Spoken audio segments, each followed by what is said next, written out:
KF1 FAR1 lecture number 64 start करते हैं please. अच्छा सुने जी, IS8 हमारा चल रहा है, ठीक है, लेकिन आज का पूरा लेक्चर IS8 को देने की मुझे कुछ समझ नहीं आ रही थी, तो मैंने कहा इफेक्टिवली एक पूरा लेक्चर कैश फ्लो, नया टॉपिक शुरू कर रहे हैं ना आज, उस पे लगाते हैं। एंड पे को 5-7 मिनट बच गए तो थोड़ी सी थ्योरी मैं आज पढ़ा दूंगा फिर, क्योंकि बेसिक काम आज हमने कैश फ्लो का कर लेना है, यानी कि काबू कर लेना है सवाल को। अब अगले 10-12 दिन इसी तरतीब पे सवाल होगा जो आज होगा, तो फिर जाहिर सी बात है अगले दिन में पूरा 1.5 घंटा सवाल नहीं करना पड़ेगा हमें, तो 1 घंटा 10 मिनट के अंदर सवाल नॉर्मली हो जाया करेगा, 15 मिनट में को हो जाया करेगा, ठीक है। तो हर अगले 2-3 दिन के अंदर हम 15 से 20 मिनट IS8 को देख के साथ साथ करते रहेंगे, क्योंकि अब वो बोर करने लग गया था हमें वैसे भी। तो आज का पूरा लेक्चर मैं IS8 को नहीं दे रहा, बल्कि आज IS8 को एक तरह से पेंडिंग कर रहा हूं, ठीक है। रहता क्या है, सिर्फ थ्योरेटिकल कॉन्सेप्ट्स एक बार पढ़ाने हैं आपको और MCQs डिस्कस करने हैं। बाकी टेस्ट में आज IS8 का सवाल है, वो इंशाल्लाह आप कर लेंगे, और जो छोटी मोटी पेंडेंसीज हैं वो करते चले जाएंगे। अगर कोई रह गई तो वो तो पेंडिंग कॉन्सेप्ट वाला सफा है ही आखिर क्लास के लिए, ठीक है, तो उसमें कर लेंगे। बहरहाल आज कैश फ्लो का टॉपिक स्टार्ट करते हैं। आज बहुत सारी बातें आपको नहीं समझा सकूंगा इसमें, क्योंकि आपको पता ही है कोई भी टॉपिक जब शुरू किया जाता है तो पहले ही दिन सारी लॉजिक्स उसमें नहीं बता दी जाती। रिवैल्यूएशन के दिन, पहला दिन जो था रिवैल्यूएशन की इतनी सी बातों का पता लगा था, फिर हर आने वाला दिन चीजें बढ़ती चली गई। तो आज तो बेसिकली मैं आपको सवाल को काबू करना सिखाऊंगा, सवाल को टैकल करना सिखाऊंगा, सवाल के फॉर्मेट के ऊपर ज्यादा जोर होगा कि हमने सवाल को कैसे करना है, फॉर्मेट क्या होगा, ठीक है। आज एक बार ये काबू कर लेंगे। बहुत सी चीजें ऐसे कि मैं कहूंगा यार कर लो, फिलहाल इनको ऐसे ही कर लो, इनकी लॉजिक्स आएंगी। कोई लॉजिक अगले दिन, कल आएगी, कोई परसों, ऐसे हर रोज एक छोटी छोटी लॉजिक कोई ना कोई बीच में जो लॉजिक्स हैं। पर्चा तो पास हो जाता है बगैर लॉजिक के भी, लेकिन बहरहाल आप लोगों को दिमाग के अंदर मसला रहता ही है अगर लॉजिक ना बताई जाए, तो लॉजिक्स भी इंशाल्लाह आएंगी, सारी की सारी आएंगी, लेकिन सारी आज नहीं हो सकेंगी। जितनी बात आज कर दूं वो समझ में आए तो ठीक है, और जिसपे कहूं कि अभी रोक दो इसको, बस ऐसे कर लो जैसे कह रहा हूं, तो आपने कर लेना, ठीक है। सवाल भी मैं देखूंगा, शायद एक आधा सवाल इससे भी आसान होमवर्क में हो, वरना ये तो होमवर्क में होगा ही होगा। तो कैश फ्लो का सवाल शुरू करते हैं, कैश फ्लो का टॉपिक शुरू करते हैं। लेकिन सबसे पहले प्रॉफिट एंड लॉस अकाउंट की अगर बात करें तो जो सेल से शुरू हुआ करता था और चलते चलते हमारा प्रॉफिट तक आता है, तो मुझे बताएं क्या ये प्रॉफिट की फिगर कैश की फिगर होती है? ये जरा मुझे बता दें, जरूरत तो बता ना, कैश फ्लो बना क्यों रहे हैं। क्या ये प्रॉफिट की फिगर कैश की फिगर होती है? बोले। क्या आपका मिसाल के तौर पे प्रॉफिट आ रहा है 50 रुपए, तो आप क्या कहेंगे कि ये 50 रुपए आपके पास पड़े हैं? बोलो। हम कैश बेसिस पे तो काउंटिंग ही नहीं कर रहे होते भाई। बहुत सारी सेल्स एक्रूवल बेसिस पे रिकॉर्डेड होती हैं, उधार sale, debtor debit sale credit. तो सेल के अंदर तो क्रेडिट सेल भी पड़ी है, फिर परचेजेस के अंदर क्रेडिट परचेज भी पड़ी है, फिर एक्सपेंसेस के अंदर बहुत सारे एक्रूवल्स पड़े हैं, पे नहीं किया अभी, एक्सपेंस रिकॉर्ड हुआ पड़ा है। इनकम्स के अंदर बहुत सारी एक्रूवल्स पड़ी हुई हैं, यानी कि अभी रिसीव नहीं की इनकम तो रिसीवेबल भी हो सकती है, इनकम तो रिकॉर्ड हो गई। तो प्रॉफिट एंड लॉस अकाउंट हमारा एक्रूवल बेसिस के ऊपर बनता है। आपने इंट्रो के अंदर पढ़ा था कि 2 बेसिक पिलर्स हैं, एक गोइंग कंसर्न अजम्पशन और दूसरा एक्रूवल बेसिस ऑफ अकाउंटिंग, जिनके ऊपर हमारी फाइनेंशियल स्टेटमेंट्स की बुनियाद पड़ी होती है, जिसके ऊपर हमारी फाइनेंशियल स्टेटमेंट्स खड़ी होती हैं, ये 2 पिलर्स के ऊपर। तो फाइनेंशियल स्टेटमेंट्स में मतलब प्रॉफिट एंड लॉस अकाउंट जो है वो हमारा एक्रूवल बेसिस पे बना होता है। तो इसमें बहुत सारी चीजें ऐसी हैं जो कैश रिसीव नहीं हुआ लेकिन इनकम है, एक्सपेंस पे नहीं हुआ अभी लेकिन रिकॉर्डेड है एक्सपेंस के तौर पे। तो प्रॉफिट की फिगर के अंदर तक आते आते बहुत सारी एक्रूड इनकम्स एडेड हैं, बहुत सारे एक्रूड एक्सपेंसेस लेस हुए हुए हैं। तो ये प्रॉफिट की फिगर कैश तो नहीं है। ना ही हम सेल को यूं कह सकते हैं, सेल की फिगर को ये कैश हमें आ गया है, ना ही हम एक्सपेंसेस को कह सकते हैं कि ये कैश चला गया है, क्योंकि सारे के सारे कैश बेसिस पे रिकॉर्डेड ही नहीं होते। ये बात समझ रहे हो? तो फिर यूजर को एक ऐसी स्टेटमेंट की जरूरत पड़ी जिसमें वो ये देख सके कि कितना कैश आया इस पीरियड में, कितना कैश गया, कितना कैश इस वक्त पड़ा है, ठीक है ना। तो कैश की मूवमेंट हमें प्रॉफिट एंड लॉस अकाउंट नहीं बताता। ये बात समझ आती है? और बोलो, तो कैश की मूवमेंट नहीं बनाता, तो फिर एक स्टेटमेंट हमें चाहिए जिसका नाम होता है स्टेटमेंट ऑफ कैश फ्लोज। ठीक है, ये भी फाइनेंशियल स्टेटमेंट का सेट है ना, जो जिसके 5 कंपोनेंट्स हैं, उनका एक कंपोनेंट है। 5 कंपोनेंट्स कौन कौन से हैं? Statement of comprehensive income, profit and loss वगैरह, ठीक है, statement of financial position, statement of changes in equity, और फिर आज चौथी चीज पढ़ रहे हैं स्टेटमेंट ऑफ कैश फ्लोज, और 5वीं चीज है notes to the financial statement, जिसके अंदर हमने थोड़े से नोट्स बनाए हैं। फुल फ्लेज फाइनल अकाउंट्स वाले नोट्स जाकर आप बनाएंगे, जो कंपनी की अकाउंटिंग के अंदर आप प्रैक्टिकली भी जाके बना रहे होंगे FAR 2 के अंदर, ठीक है ना। फिलहाल तो आपने कुछ एक नोट हमने बनाए हैं, PPE का नोट बना लिया था, इन्वेस्टमेंट प्रॉपर्टी का नोट बना लिया था, IAS 23 का डिस्क्लोजर देना सीख लिया था, उसके बाद IAS 8 का नोट हमने बनाने सीखे हैं, ठीक है ना। तो ये 5 कंपोनेंट्स होते हैं फाइनेंशियल स्टेटमेंट्स के पूरे सेट में, जिसमें एक क्या है, स्टेटमेंट ऑफ कैश फ्लोज, ठीक है। अच्छा, अब ये स्टेटमेंट ऑफ कैश फ्लोज है ना जी, इसके अंदर 3 सेक्शंस हैं, ठीक है। यानी कि पूरे बिजनेस को अकाउंटेंट्स ने 3 ब्रॉड कैटेगरीज में बांट दिया। अकाउंटेंट्स ये कहते हैं कि बिजनेस में या तो पैसा कहीं से अरेंज किया जाता है, फाइनेंस किया जाता है। क्या मतलब? फाइनेंस अरेंज करने के 2 ही रास्ते हैं जी, देखा जाए तो ब्रॉडली 2 ही रास्ते हैं। एक, आप ओनर से कहें घर से पैसा ले आए, दूसरा आप किसी से जाके उधार मांग लें, बैंक से लोन ले लें। तो फाइनेंस बिजनेस को करना मतलब बिजनेस को चलाने के लिए जो पैसा रिक्वायर्ड है, उसको कहां कहां से फाइनेंस कर सकता है बिजनेस? या तो ओनर से कैपिटल मांग सकता है या बैंकों से लोन मांग सकता है। तो एक एक्टिविटी जो बिजनेस के अंदर हुआ करती है वो क्या होती है जी? Financing activity. क्या होती है जी? फाइनेंसिंग एक्टिविटी का मतलब क्या है जी? कि आपने बिजनेस को जो फाइनेंस किया वो कहां कहां से किया हो। तो मैंने कहा मेनली 2 ही चीजें होती हैं, ओनर घर से पैसा ले आए, शेयर कैपिटल, शेयर प्रीमियम भी उसी को ही कहते हैं। शेयर कैपिटल, शेयर प्रीमियम क्या है? और 10 वाला शेयर 15 में बेचा था ना, तो शेयर कैपिटल में 10 पड़ा होता है, 5 शेयर प्रीमियम पड़ा होता है, घर से ही लाया सारा का सारा, 15 यूजर ही लाए हैं ये, ठीक है ना। सही है, बात और तरफ निकल रही है, वो सवाल के अंदर देख लेंगे, फिलहाल तो बड़ा बेसिक सा सवाल होना है। तो फाइनेंसिंग एक्टिविटी क्या है? बिजनेस को चलने के लिए जो कैश चाहिए था वो कहां कहां से अरेंज होता है? ओनर घर से लाते हैं, बैंकों से लोन ले लिया जाता है, ओनर्स को डिविडेंड पे किया जाता है, बैंकों को इंटरेस्ट पे किया जाता है। तो एक फाइनेंसिंग एक्टिविटी भी होती है जो बिजनेस कर रहा होता है, फाइनेंस कर रहा है बिजनेस अपने आप को चलाने के लिए कहां कहां से। तो जो फाइनेंसिंग एक्टिविटीज होंगी वो इस सेक्शन के अंदर लिख देंगे। कोई कैपिटल आ रहा है, कोई लोन आ रहा है, लोन रीपे हो रहा है, फाइनेंसिंग एक्टिविटी, ठीक है। अच्छा, फिर ये जो पैसा आता है, जो पैसा बिजनेस ने मतलब कहीं से इकट्ठा किया, ओनर से इकट्ठा किया, बैंकों से इकट्ठा किया, अब ये cash debit, capital credit, cash debit, loan credit, cash इकट्ठा हो गया, बिजनेस के पास कैश दराज में भर गया। अब बिजनेस ने इस कैश को इस्तेमाल करना है, इन्वेस्टिंग एक्टिविटीज करेगा, इन्वेस्ट करेगा इन पैसों को, इन्वेस्टमेंट करेगा। इन्वेस्टमेंट्स नहीं होती, क्या मतलब? फिक्स एसेट खरीदेगा बिजनेस, प्लांट खरीदा, बिल्डिंग खरीदी, पहले लैंड खरीदा, फिर बिल्डिंग बनाई, फिर प्लांट लगाया और चालू कर दिया। तो जो पैसे आए थे उन्हें क्या किया? इन्वेस्ट किया। इन्वेस्टमेंट नॉर्मली ट्रेडिंग बिजनेस या मैन्युफैक्चरिंग बिजनेस इन्वेस्टमेंट किस में करते हैं? जो पैसा ओनर से आता है उसकी फैक्ट्री लगाते हैं, चीजें बनाते हैं और फिर चीजें बेच रहे होते हैं, ठीक है। तो इन्वेस्टिंग एक्टिविटी जो आपने फिक्स एसेट खरीदे या बेचे, नॉन करंट एसेट्स जो खरीदते हैं और बेचते हैं, उस एक्टिविटी को, इस बिजनेस की एक्टिविटी को इन्वेस्टिंग एक्टिविटी कहा जाता है, ठीक है। पैसा लिया कहीं से भी, इकट्ठा किया, उसकी इन्वेस्टमेंट की और फिर इन्वेस्टमेंट यानी फिक्स एसेट खरीद के अब स्टार्ट होते हैं ऑपरेशंस। क्या स्टार्ट होते हैं जी? ऑपरेशंस। ऑपरेशंस में क्या होगा? रॉ मटेरियल खरीदेंगे, प्रोडक्ट बनाएंगे, फिनिश गुड बनेगी, उसको बेचेंगे, बिल पे करेंगे, मजदूरों को तनख्वाहें देंगे, ये सब क्या है? ऑपरेशंस। तो ये छोटी छोटी 2 एक्टिविटीज है। क्या मतलब? ये थोड़ी थोड़ी चीजें हुआ करेंगी। क्या मतलब? कहीं से पैसा अरेंज किया ओनर से या लोन लेके, इकट्ठा हुआ तो इन्वेस्टिंग एक्टिविटीज की। क्या किया जी? कोई फिक्स एसेट खरीदा, प्लांट खरीद लिया जी, मशीनरी खरीद ली जी, व्हीकल खरीद लिया जी, कुछ बेच भी दिए, इन्वेस्टिंग एक्टिविटीज में आ जाएंगे। और फिर बाकी सारी एक्टिविटीज जो बिजनेस की ऑपरेशंस की एक्टिविटीज है वो ऑपरेटिंग एक्टिविटीज के कॉलम में आया करेंगे, ऑपरेटिंग एक्टिविटीज के सेक्शन में आया करेंगे, ठीक है जी।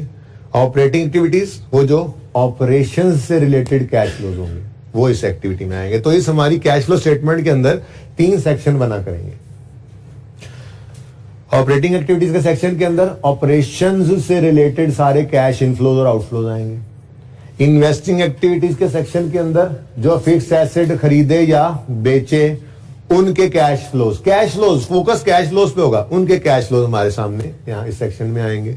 और फाइनेंसिंग एक्टिविटी, जो ओनर से पैसा आया या बैंकों से पैसा आया या बैंकों को लोन वापस किया, ये एक्टिविटीज फाइनेंसिंग एक्टिविटीज के सेक्शन के अंदर आएंगी। ठीक है, तो ये 3 सेक्शन होंगे हमारे।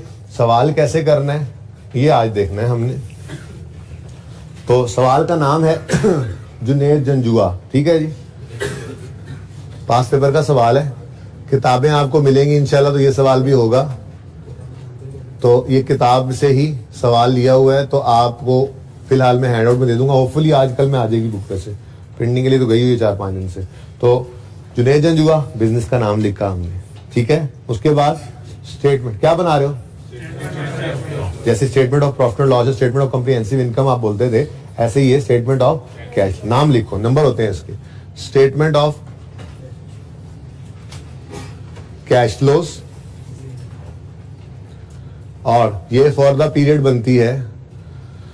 तो पढ़ते हैं रिक्वायरमेंट क्या थी। मैंने तो ऐसे डायरेक्ट शुरू कर दिया काम। रिक्वायरमेंट है prepare cash flow statement for the year ended 31 दिसंबर 2010। ठीक है जी, कैश फ्लो स्टेटमेंट किस साल की बनानी है जी, जो साल एंड हो रहा है 31 दिसंबर 2010 पे। चलो जी, ये सही है। बैलेंस शीट एक बार नजर आ जाए, इनकम स्टेटमेंट बाद में। ठीक है, हाँ भाई, कोई मसला है यहाँ तक? फॉर द ईयर तो लिखा हो, मसला तो है ना। फॉर द ईयर एंडेड, तो पहले दिन आपको पता है मैं सारी चीजें पूरी पूरी लिख देता होता हूँ, बाद में मैंने तो एब्रीविएशन यूज करने। 31 दिसंबर 2010। ठीक है, साथ साथ नोट करने वालों रुक जाओ जरा, मेरा मशवरा है। नोट तो तस्वीर से भी कर लोगे आप। मैंने अब अगले 1 घंटे 10-15 मिनट सिर्फ सवाल करना है, सुकून से करना है। और नई चीज कोई नहीं ज्यादा होनी, छोटी मोटी चीजें आज से खानी है, कुछ एक गुजारा कर लेना, वो फिर कल सीखेंगे, परसों। हर रोज हमने कैश फ्लो का सवाल ही करना है, जैसे ये मैं पहला सवाल करवा रहा हूँ। तो ये काम एक बार नहीं करना, ये हमने हर बार ही ऐसे करना है। तो ये हर रोज ही ये काम रिपीट होगा। जो पहले दिन कर रहे हैं वो तो लाजमी रिपीट होता रहता है। ठीक है, अच्छा, मैंने कहा जी 3 एक्टिविटीज होंगी। एक सेक्शन होगा इन्वेस्टिंग एक्टिविटीज का,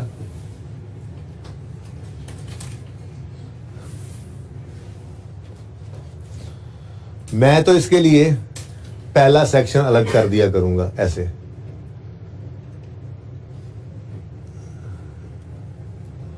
आप पूरा सफा फिलहाल छोड़ दें तो भी अच्छी बात है, ना छोड़ें तो कम से कम 15-20 लाइनें छोड़ देनी है आपने इस एक्टिविटी के लिए। ठीक है, अगली हेडिंग बनेगी इन्वेस्टिंग एक्ट। ओहो, ये ऑपरेटिंग था। सबसे पहले ऑपरेशंस, यहां पे सबसे ज्यादा काम इसी में हुआ करेगा।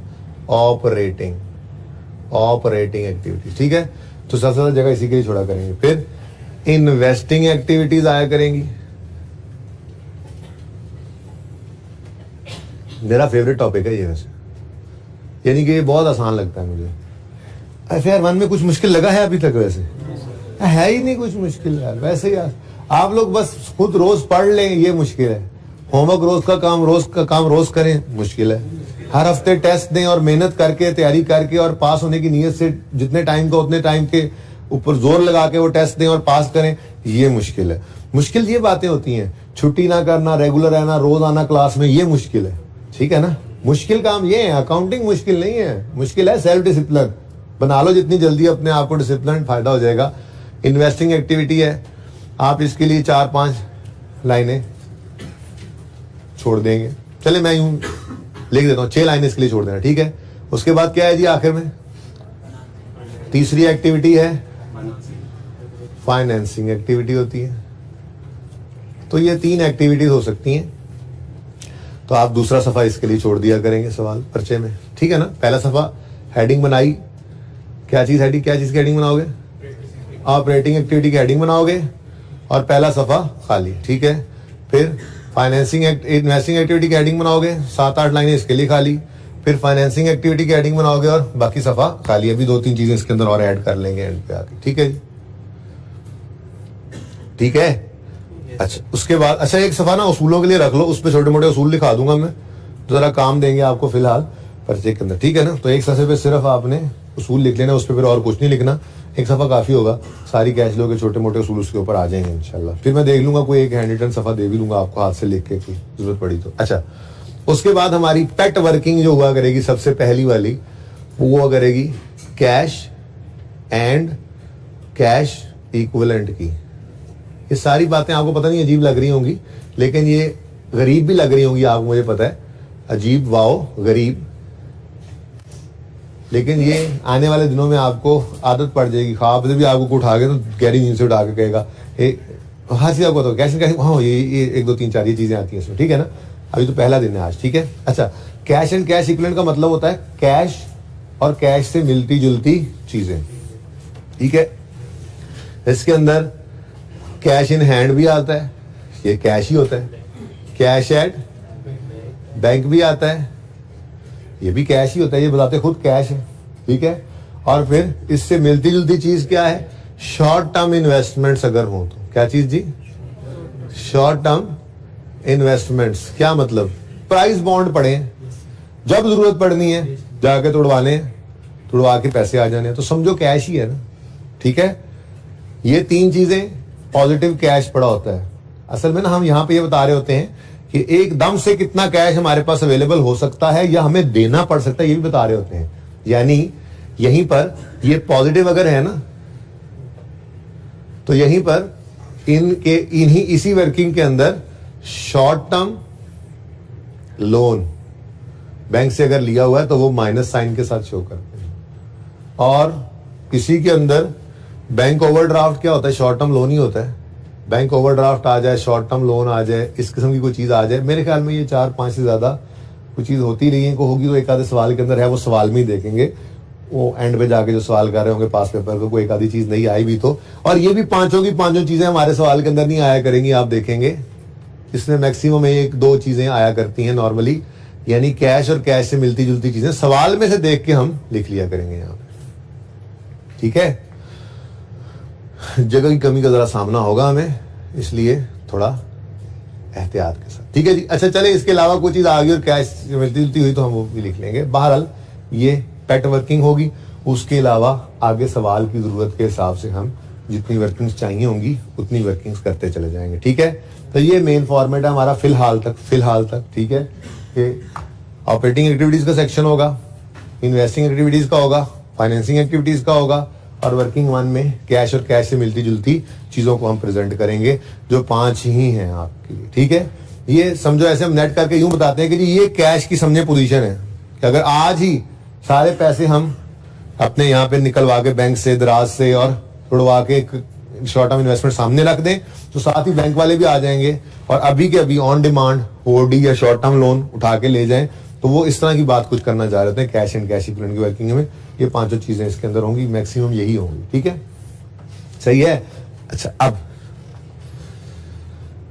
सवाल के अंदर हमें 1 साल की इनकम स्टेटमेंट और 2 साल की बैलेंस शीट दी हुआ करेगी। कैश फ्लो के सवालों के अंदर जरूरी है ये 1 साल की इनकम स्टेटमेंट और 2 साल की बैलेंस शीट, ठीक है।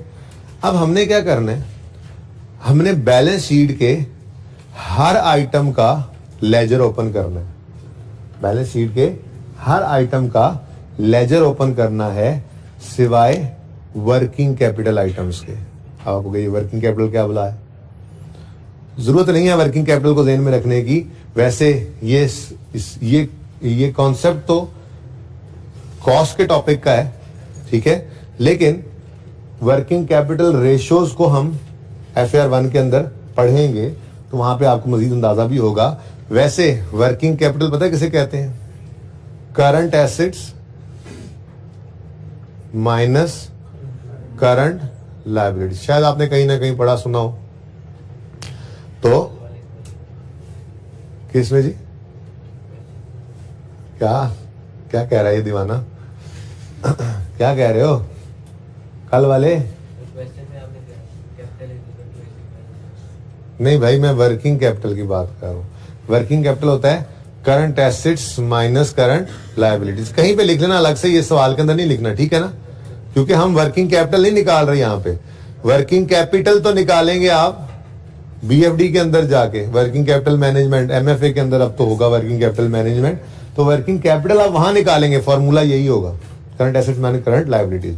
मैं तो बात कर रहा हूं इस वक्त वर्किंग कैपिटल आइटम्स की।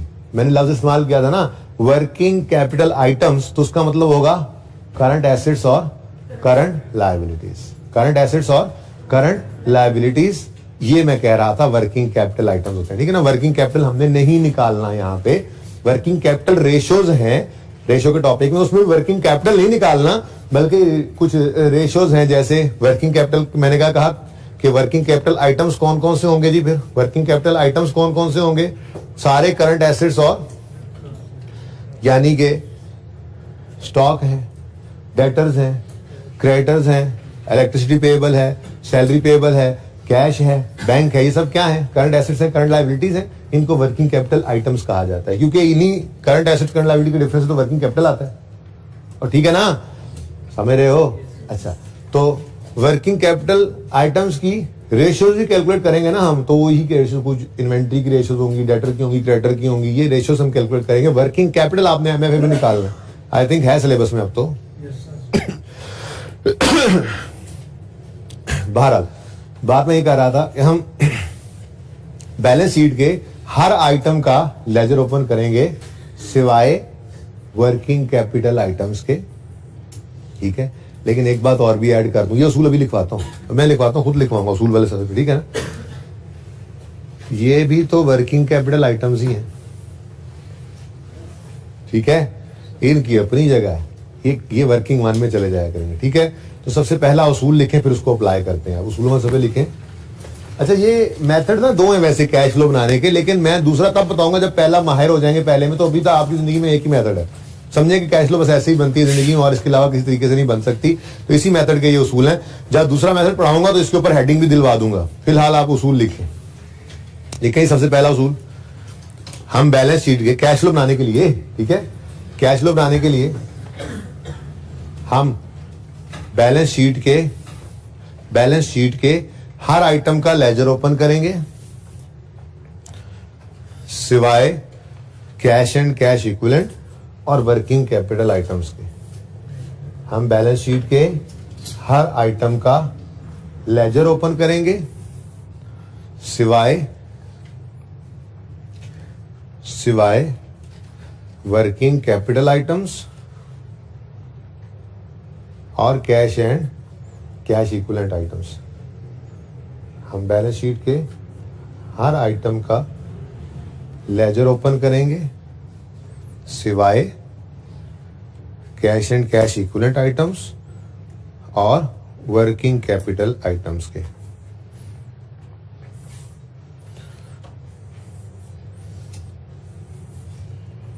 लिख लिया सबने? लिख लेंगे तो फिर अगली बात भी करूंगा ना। अच्छा भाई देखो, कैश एंड कैश इक्विवेलेंट का लेजर ओपन नहीं करना, उसकी अपनी वर्किंग मौजूद है, ठीक है। और वर्किंग कैपिटल आइटम्स जो हैं, इनके अलावा बाकी डेटर्स हैं, क्रेडिटर्स हैं, इन्वेंट्रीज हैं, एक्रूअल प्रीपेमेंट्स हैं ढेर सारे, उनका क्या करना है, उनको भी लेजर नहीं बनाना, उनको मेन वर्किंग में डायरेक्ट कुछ करेंगे, ठीक है ना। वो आज सिखाता हूं थोड़ी देर में, ठीक है। फिलहाल तो सवाल को पढ़ना शुरू करते हैं, ठीक है। इधर देखें, स्टार्टिंग पॉइंट याद रखिएगा, हमेशा क्या हुआ करेगा, प्रॉफिट बिफोर टैक्स। क्या हुआ करेगा जी, स्टार्टिंग पॉइंट हमेशा क्या होगा, प्रॉफिट बिफोर टैक्स। ये याद रखना, ये हमेशा यही होगा, हमेशा यही होगा, कभी प्रॉफिट आफ्टर टैक्स नहीं हो सकता। हाँ, सवाल के अंदर वो बोल दे प्रॉफिट फॉर द ईयर इतना है, और टैक्स सवाल में हो ही ना, तो जो प्रॉफिट बिफोर टैक्स है वही प्रॉफिट आफ्टर टैक्स है, ठीक है ना। हमारे लिए तो फिर वही प्रॉफिट है, ठीक है। तो ऐसी सूरत में फिर वही फिगर उठा लेंगे। वैसे उसूल की बात बता रहा हूं, वो क्या है, अगर दोनों प्रॉफिट दिए हो, प्रॉफिट बिफोर टैक्स भी और प्रॉफिट आफ्टर टैक्स भी, तो हम हमेशा कहां से शुरू करते हैं, इसमें कोई एक्सेप्शन नहीं है भाई, कोई एक्सेप्शन नहीं है, ठीक है। ये स्टैंडर्ड ने कहा हुआ है, ये रूल है। ये वाले मेथड से जो हम कैश फ्लो बना रहे हैं, इसका स्टार्टिंग पॉइंट हमेशा क्या हुआ करेगा, प्रॉफिट बिफोर टैक्स। इसको जगा दो यार, नया टॉपिक यार, तुम सो रहे हो आज, बताना भूल गया, वैसे मैं नहा धो के आते नए कपड़े पहन के आते ईद वाले नया टॉपिक। अच्छा जी सुने इसके बाद ना जी इधर देखें, इसके बाद कुछ एडजस्टमेंट्स होंगी। वो एडजस्टमेंट्स किस चीज की हैं वो मैं बताऊंगा जब बारी आएगी उनकी, ठीक है ना। लेकिन मैं वैसे बता रहा हूं, 3-4 लाइनें इसके लिए हमने खाली छोड़ दी। और यहां पे मैं वर्किंग कैपिटल आइटम्स की चेंजेस को लिया करूंगा। Adjustments for working capital items changes, ठीक है। मेरी अपनी अंग्रेजी है, पता नहीं क्या होगा स्टैंडर्ड के अंदर लिखा हुआ, मैंने आसान सी बात लिख दी भाई। जैसे पहले अर्ज किया, पहला दिन है, परेशान ना होना। हमने इस टॉपिक को 11-12 दिन लगाने हैं, मतलब 10 दिन मैंने प्लान किए हैं, लेकिन मैं आपको 2 दिन ऐड आपकी तरफ से कर देता हूं।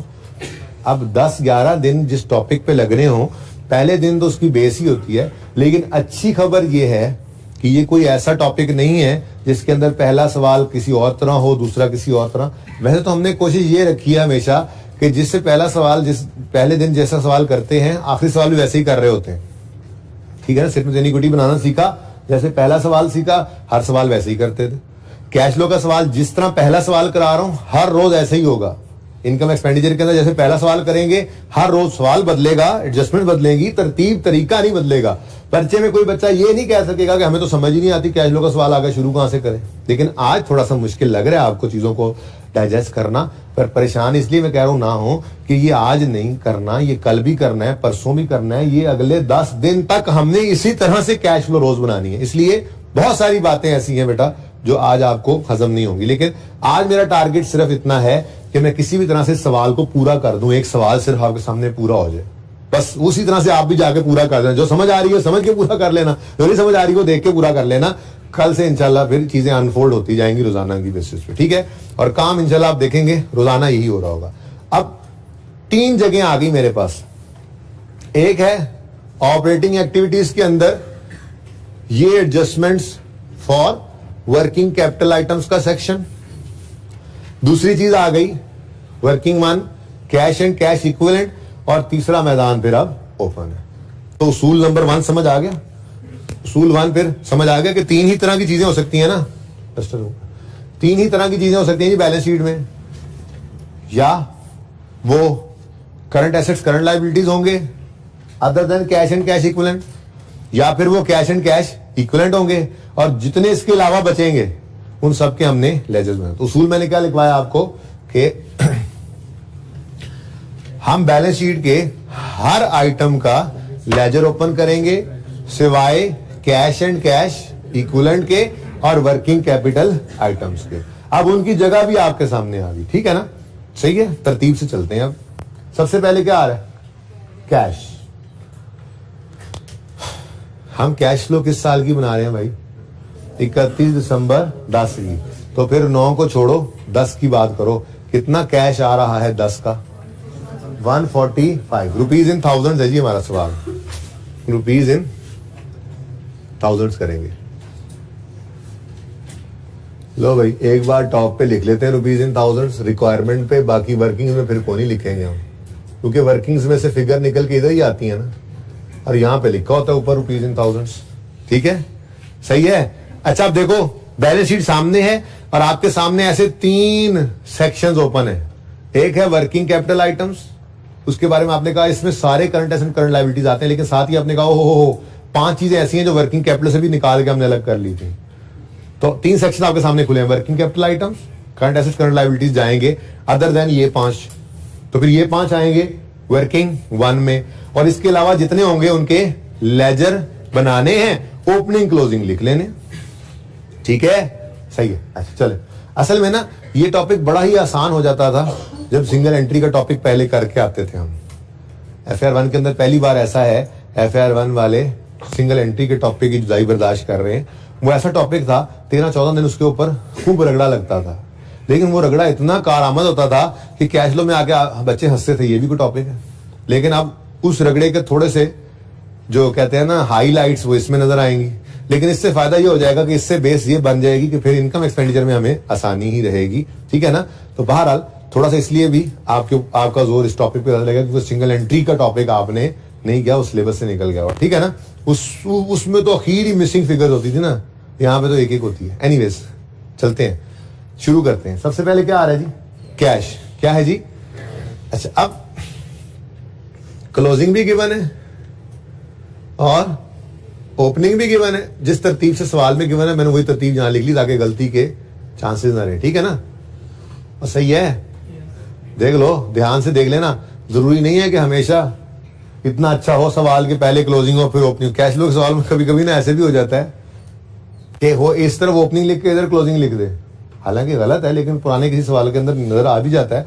पर्चे में ऐसा कभी कर दे तो ये ना हो हर ओपनिंग क्लोजिंग बना खड़ा हो, हर क्लोजिंग तो ध्यान से एक बार देख लेना है, ठीक है ना? तो ये हमारे पास क्या है जी? क्लोजिंग है और ये ओपनिंग है, ठीक है? अच्छा तो कैश ओपनिंग कितना है? 32 और क्लोजिंग 32 और 145, ठीक है जी? बस फिगर उठा के लिख रहे हैं, कुछ नया काम नहीं करना। और जब मैं ये सब कुछ लिख लूंगा ना, साथ साथ नोट ना करें, तब मैं फिर रुकूंगा 2 3 4 मिनट और आपने ये सारा सवाल यहां से जैसे देख के मैंने पोस्ट किया ना वैसे पोस्ट करना। इसलिए साथ साथ ना पोस्ट करें, साथ साथ सिर्फ देखें ध्यान से, ठीक है? नेक्स्ट तसल्ली से। सवाल ये पूरा नहीं ना होगा, पूरा नहीं होगा, जहां पे रुक गया रोक देंगे, तेजी नहीं करनी मैंने, ठीक है? कल फिर नए सिरे से शुरू कर देंगे। मैं पहला सवाल 2 दिन में करा दूंगा, मुझे कोई मसला नहीं है, ठीक है ना? लेकिन ये सवाल संभालना है, इसलिए जरा ध्यान से देखते रहें। पहला दिन, ओके? नेक्स्ट क्या है जी? Account receivable, debtors. डेटर्स आसानी के लिए डेटर्स कह दूं इसको, जरा आप लोगों को डेटर्स इजी लगता है ना, डेटर्स। अच्छा, अब डेटर्स क्या वर्किंग वन में नजर आ रहे हैं? क्या ये करंट एसेट करंट लायबिलिटी में से कोई चीज है? Yes, this is the current asset, this is the current asset. ये तो वर्किंग कैपिटल आइटम है, तो इसने तो फिर इधर आना है। अब करना क्या है इसका ये मैंने अभी नहीं बताया, बस लिख लो, फिलहाल लिख लो। अभी इनकी बात ना एंड पे करेंगे, वरना ये अभी कर दूं ना तो उलझने लग जाओगे। फिलहाल सिर्फ डाटा लिखना है हमने, ठीक है ना? तो डेटर पेंडिंग कर दिया मैंने, डेटर पेंडिंग कर दिया, लिख लेंगे यहाँ पे आप, ताकि पता हो कि यहाँ पे इसने आना है, जो भी उसका होना है यहाँ पे होना है, ठीक है ना? इसके एक जुगाड़ बनाएंगे। लॉजिक तो चौथे 5वें लेक्चर में जाके दूंगा इसकी, जो काम यहां करना है। फिलहाल सिर्फ वो जुगाड़ बताऊंगा जो एरर फ्री तरीका है। पर्चे में मुफ्त के नंबर मिलेंगे, गलती कभी नहीं हो सकती उससे, वो पक्का हो जाएगा 3-4 दिन में, पर्चा पास होना पक्का हो जाएगा। लॉजिक फिर बता दूंगा इंशाल्लाह, ठीक है ना? सिर्फ इस सेक्शन की लॉजिक बहुत डिले चली जाएगी, बाकी सारी तो 1 बाय 1 आपको डे बाय डे मिल ही रही होंगी, ठीक है? ओके, हाँ, 4-5 दिन बाद इधर जो करना है उसकी लॉजिक बाद में। बहरहाल फिलहाल तो यहाँ पे कुछ कर भी नहीं रहे, तरतीब से चल रहा हूं मैं। सबसे पहले कैश मिला, कैश एंड कैश इक्विवेलेंट में लिया, उसूल ज़हन के अंदर है। हर चीज का लेजर बनाना है सिवाय इन 5 के और करंट, बाकी करंट एसेट करंट लायबिलिटीज के। बाकी current asset current liabilities working capital items की चेंजेस में आ जाएंगे इस सेक्शन में डायरेक्ट। फिर 5 चीजें कैश एंड कैश इक्विवेलेंट में, इसके अलावा जो भी बैलेंस शीट में नजर आए उसका आपने लेजर ओपन करना, ठीक है? तो डेटर्स नजर आए, डेटर्स ले गए, करना क्या है बाद में बताता हूं। नेक्स्ट, लॉन्ग टर्म इन्वेस्टमेंट, ये पढ़िए, लेजर बनाए, फिर बनाए नहीं, रुके। आप लोगों ने साथ साथ नहीं नोट करना प्लीज, वरना फायदा नहीं होगा बेटा। आप सिर्फ देखें एक बार, मैं रुकूंगा, फिर आपने बगैर इधर देखे सवाल को कोशिश, हाँ फॉर्मेट बना लेना आपने पहले देख के, कोई मसला नहीं, आज पहला दिन है। और अभी इसमें कुछ चीजें ऐसी हैं फॉर्मेट के अंदर जो पेट हुआ करेंगी, तो कल से ऑनवर्ड ऐसा होगा कि सवाल शुरू करते ही वो पेट फॉर्मेट बना लिया करेंगे, ठीक है? और वो मिनट 1.5 मिनट में बनाना टारगेट होगा हमारा, उसके बाद सवाल शुरू कर देंगे, ठीक है? तो भाई क्या है जी? Long term, long term working है भाई, आप एब्रीविएशन यूज कर सकते हैं। बहरहाल लॉन्ग टर्म इन्वेस्टमेंट। ओपनिंग कितना है? 170 और क्लोजिंग कितना है? 220। बस ये ओपनिंग क्लोजिंग लिखते हैं, जो ओपनिंग पिछले साल का क्लोजिंग इस साल का ओपनिंग बना होगा ना, और इस साल का क्लोजिंग भी सवाल हमें बता रहा है कितना है? 220, ठीक है? ठीक है जी, ओके। उसके बाद आगे बढ़ो, नेक्स्ट क्या है? इन्वेंट्री। क्या ये वर्किंग कैपिटल आइटम है? है तो सही। कौन सा वाला? इन 5 में से? तो फिर कहां जाएगा? तो यहां लिख लो, इन्वेंट्री करना क्या है ये तो अभी नहीं बता रहा, ये अब 10-15 मिनट बाद बताऊंगा, 10 मिनट बाद, जब आप ये बाकी नोट कर लेंगे, ठीक है ना? तो ये टिक होने से भी अभी रहे हुए हैं, इन्वेंट्री भी, ठीक है? ये स्टार अभी रहता है, ये अभी रहता है। नेक्स्ट क्या है जी? प्रीपेड इंश्योरेंस, यानी प्री पेमेंट। प्रीपेड इंश्योरेंस है, करंट एसेट है? करंट एसेट है? नहीं है करंट एसेट? करंट एसेट नहीं है तो फिर की है? तो प्रीपेड एक्सपेंस आज पे कर दिया है, अभी यूज अप नहीं की सर्विस, तो वो एसेट ही है। हाँ भाई, करंट एसेट है। प्री पेमेंट सवाल खामोश हो तो नॉर्मल असम्पशन करंट एसेट ही होता है। जैसे पेएबल पड़ा हो तो नॉर्मल असम्पशन क्या होती है? वो करंट एक्रूअल प्री पेमेंट्स, ठीक है। तो प्री पेमेंट है, करंट एसेट है। करंट एसेट है तो लेजर नहीं बनाना, ठीक है। लेकिन इन 5 में भी नहीं आ रहा तो कहां चला जाएगा? Prepaid insurance.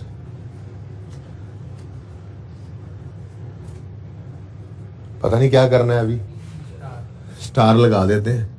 नेक्स्ट, वो इसलिए लिख रहा हूं ताकि जगह आप वहां पे, ताकि आप कहें हाँ ठीक है बाकी सारा कुछ हमने लिख लिया सिवाय इनके। नेक्स्ट क्या है? ऑफिस सप्लाईज क्या होता है जी? जैसे स्टेशनरी होता है, किसने बोला? ये हमने कहीं पे देखा तो है नहीं, भी सिंगल एंट्री तो हमने पढ़ा नहीं। स्टेशनरी का अकाउंट अगर राइस वाले बनाए तो यूं कहेंगे कि जी साल के शुरू में 100 रुपए की स्टेशनरी पड़ी थी, ये मार्कर्स हैं, आप पेपर देते हैं, पेजेस हैं, फाइल्स हैं और स्टेशनरी का सामान है, ठीक है। तो कुछ स्टेशनरी पड़ी है पीरियड के स्टार्ट में और कुछ इन्होंने खरीदी, तो stationery debit cash credit, let's say 1500 रुपए की स्टेशनरी इन्होंने खरीदी, ठीक है। और जब अगला पीरियड एंड होता है तो देखते हैं जी 300 रुपए की स्टेशनरी अभी भी यूज नहीं हुई, तो इसका मतलब 1600 में से 300 की यूज नहीं हुई तो बाकी 1300 क्या हो गई? एक्सपेंस हो गई। एक्सपेंस कह लें इसको, कंज्यूम्ड कह लें इसको, बात समझे हो? तो ये किसी भी और एक्सपेंस के जैसा एक एक्सपेंस अकाउंट है, लेकिन इसमें ओपनिंग बैलेंस और क्लोजिंग बैलेंस आने का मतलब क्या है? वो स्टेशनरी जो हमने खरीदी, आपको जी अभी पिछले पीरियड में कोई नहीं था, अब ये लो, ज्यादा इजी कर ले। वो इन्वेंट्री, वो स्टेशनरी जो हमने खरीदी और अभी इस्तेमाल होने से रह गई, तो वो सारे का सारा स्टेशनरी एक्सपेंस तो नहीं बनना चाहिए। सिंपल सी बात है। उसको क्या कहेंगे? इसको स्टॉक कहेंगे। ये करंट एसेट है तो हमारे पास फिर 1200 रुपए का एक्सपेंस आ जाएगा। हम कहेंगे जी प्रॉफिट एंड लॉस में जाना होता है 1200, कहेंगे जी 1200 एक्सपेंस आउट हो गया और क्लोजिंग में ये स्टॉक हमारे पास पड़ा है, ठीक है।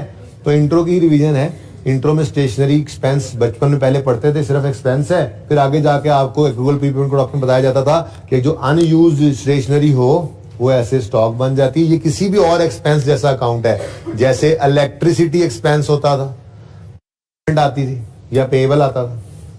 रेंट एक्सपेंस होता था, प्री पेमेंट आती थी या पेएबल आता था। फिर payment of expense debit cash credit होता था।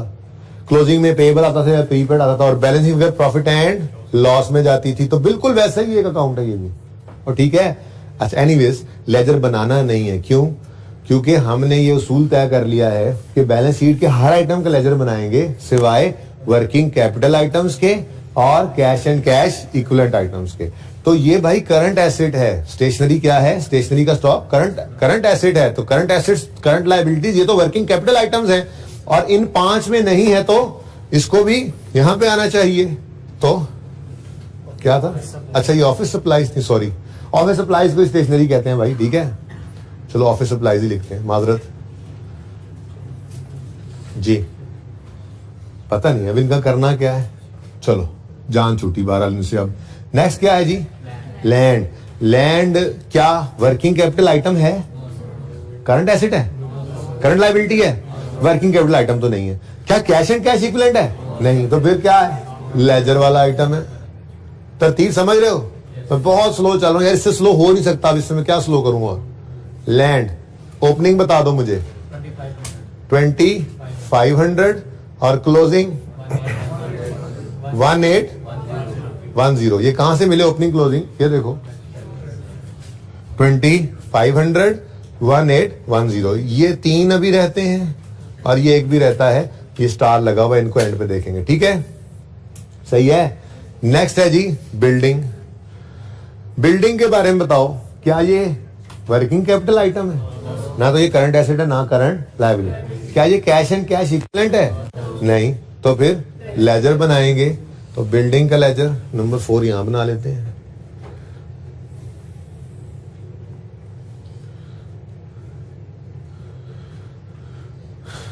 बिल्डिंग, लेकिन उसने कॉस्ट अलग दी हुई है, अकोमोडेशन अलग दी हुई है। तो अगर ऐसा हो तो हम भी ऐसे ही करेंगे। अगर सवाल में अलग अलग दे कॉस्ट अकोमोडेशन तो हम भी कॉस्ट अक्यूमुलेटेड डेप्शन अलग अलग रखेंगे। सवाल में एसेट की बुक वैल्यू दे दो, हम भी बुक वैल्यू पे बना देंगे। ठीक है, तो बिल्डिंग की कॉस्ट, ओपनिंग बताएं जी 2300, क्लोजिंग बता दें 2800, और साथ ही इसकी रिलेटेड अक्यूमुलेटेड डेप्रिसिएशन का अकाउंट बना दो। एक्यूमुलेटेड डेप्रिसिएशन वर्किंग नंबर 5, क्योंकि ये भी ना वर्किंग कैपिटल है ना कैश एंड कैश इक्विवेलेंट है, तो बैलेंस शीट के बाकी सारे आइटम्स के तो लेजर ही बनते हैं। लेकिन एक्यूमुलेटेड डेप्शन है, नेचर इसकी क्रेडिट है, कॉन्ट्रा एसेट है, जरा बैलेंस ऑपोजिट साइड पे आने हैं। ठीक है, तो एक्यूमुलेटेड डेप्शन 720 ओपनिंग और 890 क्लोजिंग। सब बच्चे सिर्फ देख रहे हैं कि ये बैलेंसेस कहां कहां से आ रहे हैं, और फिर इंशाल्लाह अभी जब 2 मिनट मैं दूंगा उस वक्त सब बच्चे बगैर बोर्ड पे देखें, मुझे पता है सवाल को देखते हुए ही कर देंगे ये सारा काम। नेक्स्ट, ये हो गया टिक, ये भी हो गया टिक, ये भी हो चुका टिक, ये भी हो चुका टिक, ये भी हो चुका टिक। इक्विपमेंट और अक्यूमुलेशन को भी लेजर्स में लाएंगे। अब तो पता लग गया ना ये वर्किंग कैपिटल आइटम है ना कैश एंड कैश इक्विवेलेंट है, तो फिर लेजर बनाओ। इक्विपमेंट वर्किंग है ना, वर्किंग्स, बस कोई नीचे टोटल के लगाने की जरूरत नहीं है, बस ठीक है वर्किंग है हमारी, जैसे मर्जी करें। लेजर में काम होना चाहिए बस जी। Opening 1150, closing 1200। नंबर 7, इस इक्विपमेंट की एक्यूमुलेटेड डेप्रिसिएशन के बारे में बताओ। ये इक्विपमेंट की है, जैसे ये बिल्डिंग की थी। ओहो, लैंड की डेप्रिसिएशन ही उन्होंने दी। अच्छा जी, एक्यूमुलेशन ऑफ इक्विपमेंट 350 और ओपनिंग है, और 380 क्लोजिंग। 350 ओपनिंग और 380 क्लोजिंग। ये ना वैसे एकदम से मेरा फैसला हुआ है अभी थोड़ी देर क्लास में आने से पहले तक तो नहीं सोच रहा था कि आइए सेट ही करेंगे। एनीवेज मैंने सोचा यार क्या 3 सारा लगाना, ये पूरा दिन एक चाहिए, इसकी बेस बना लेते हैं और फिर आइए सेट तो हल्की आंच पे चलाते रहेंगे साथ साथ, वरना तो उसने बोर कर देना है। अब जो सीखने वाली चीज नई चीज होती है ना, वो जरा अच्छी लग रही होती है। जब वो चीज इंसान सीख लेता है ना, उसके बाद फिर पता यार बस ही नहीं हुई यार, कर ही जा रहे हैं सवाल, तो उसको फैला देना बेहतर होता है। थोड़ा थोड़ा पढ़ते रहेंगे, एक तो याद भी रहेगा।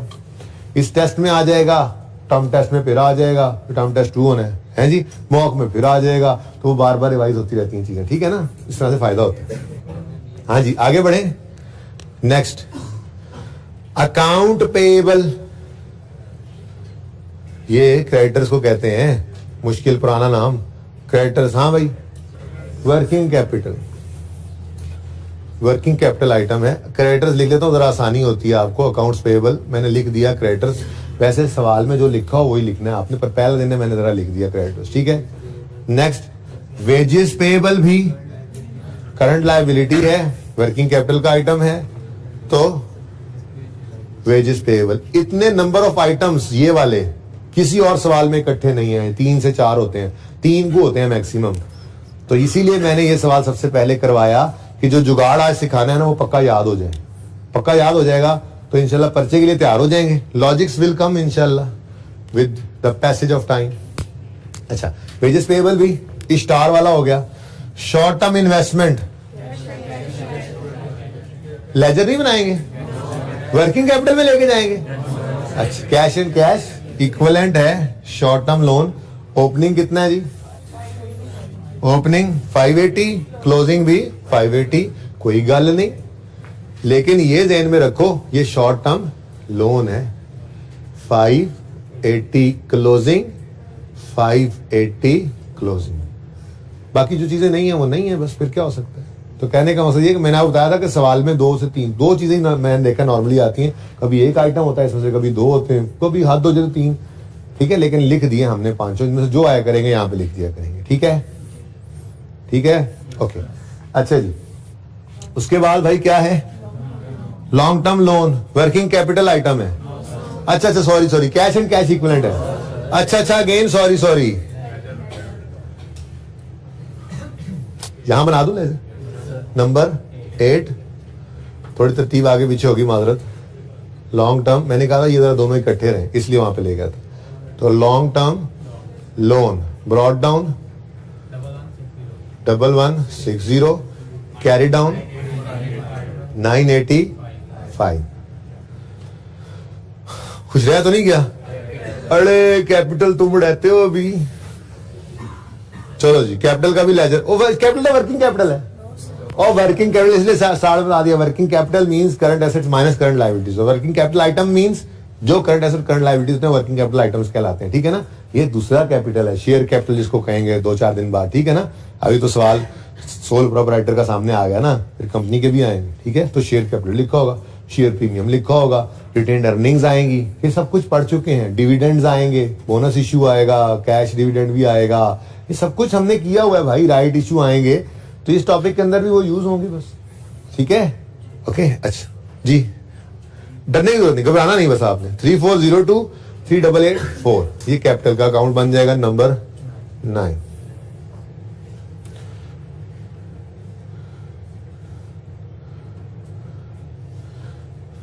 ओके जी, कैपिटल फिर भी जगह नहीं बन रही है लिखने की।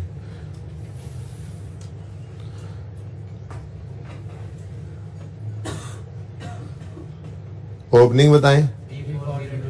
3402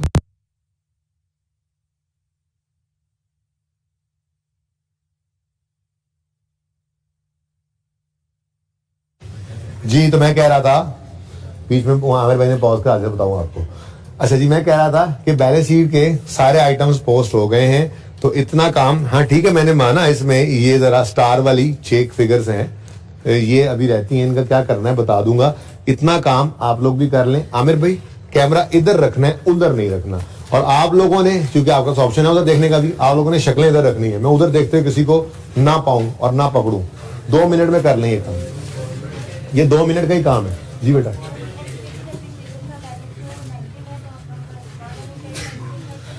बेटा नहीं, असल में ना ये क्वेश्चन बच्चे का ये है कि क्यूमुलेटेड एप्शन का बैलेंस नेगेटिव आ रहा है।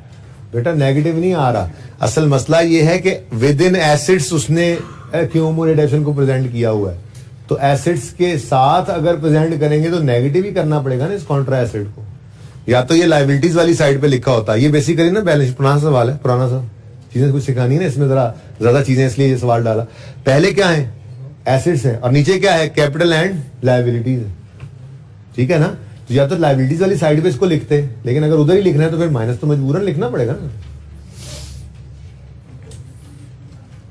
तो जी 1 मिनट गुजर गया, फॉर्मेट बनाने का टाइम खत्म हो गया।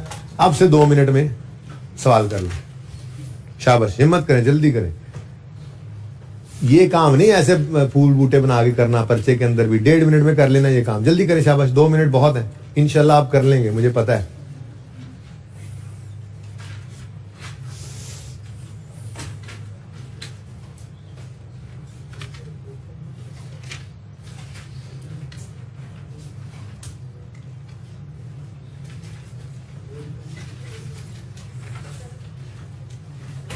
जी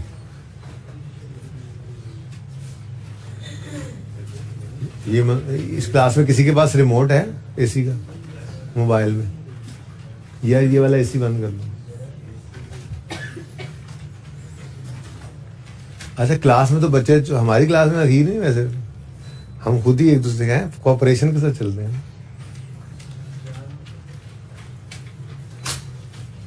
जागला बेटा, जिंदार है।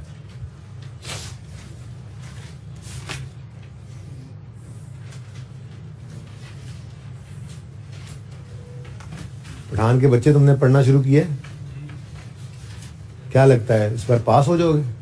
तो फिर छोड़ दो पढ़ना, क्योंकि तुम्हारा तो ये टारगेट होता है ना कि ऐसा काम ना कोई कर दूंगे पास हो जाऊंगे। 10 दिन लगातार आ गए यार, इतने रेगुलर जा रहा हूं, कहीं पास हो गया तो 11 दिन छुट्टी कर ली, है ना।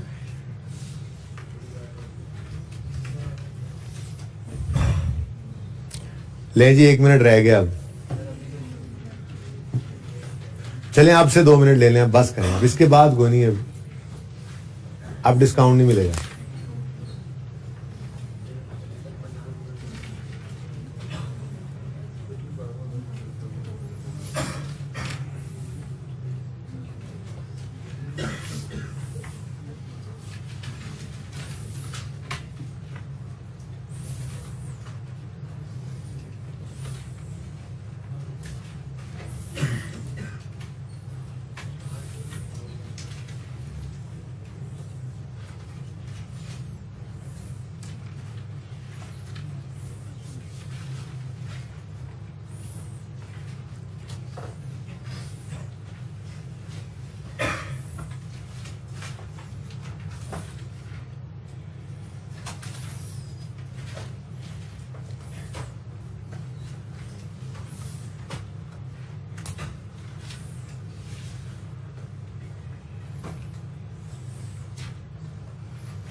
चलें जी, जल्दी करें, आधा घंटा लीगल रह गया है बस।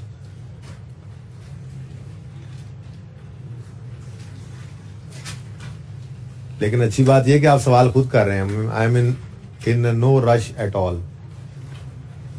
मैं सुकून से सवाल जितना हो गया करवा दूंगा। उम्मीद है हो भी जाएगा वैसे पूरा, क्योंकि कुछ भी डिस्कस नहीं किया आज हमने, फुल फ्लेज क्लास इसी पे रखी हुई है। लेकिन मैं ये चाह रहा हूँ कि आप साथ साथ सवाल करते भी जाएं ताकि आप कॉन्फिडेंट भी होते जाएं कि आज बहुत ज्यादा कॉन्सेप्ट नहीं है, आज ज्यादा फोकस हमारा है सवाल में, डाटा संभालने पे, फॉर्मेट पे। इंशाल्लाह कॉन्सेप्ट सारे ही सीखेंगे तभी आगे जाएंगे। कोई एक चीज भी ऐसी नहीं छोड़ेंगे इंशाल्लाह जिसके अंदर कॉन्सेप्चुअली आपको मसला हो। लेकिन अभी नहीं बेटा, पहले दिन नहीं।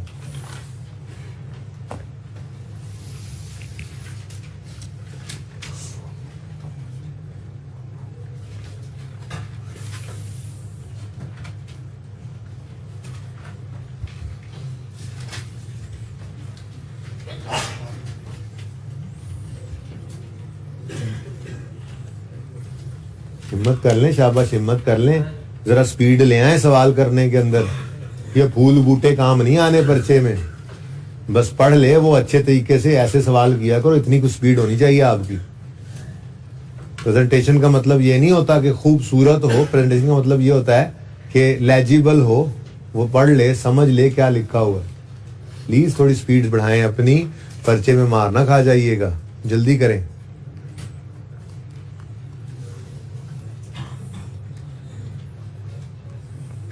कितने बच्चे ये जितना काम मैंने करवाया ऑलरेडी कर चुके?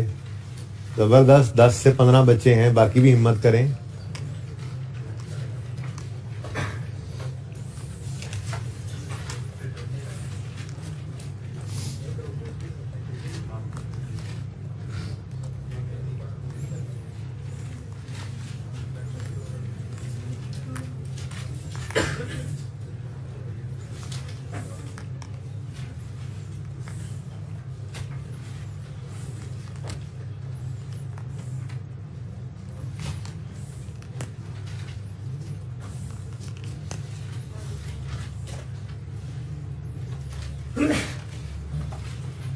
जल्दी करें। आप लोगों ने ना 10 मिनट लगा दिए इस काम में, जिसके मैंने 2-2 करके पहले 4 मिनट दिए और फिर 5 मिनट 6 मिनट ऊपर हो गए। जल्दी करें, शाबाश।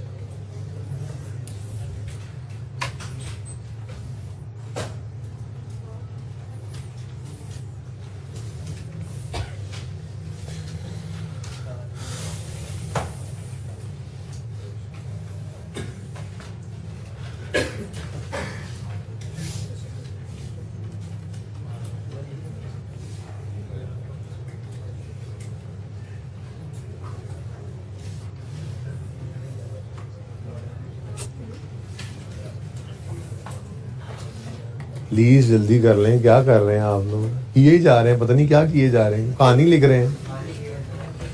पानी पीऊं?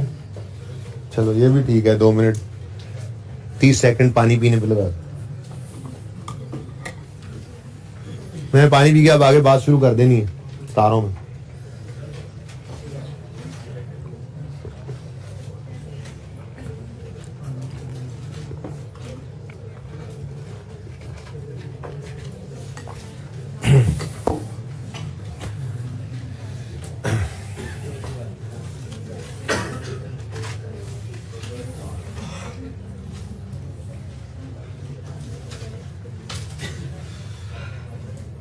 अब कितने बच्चे कर चुके इतना काम?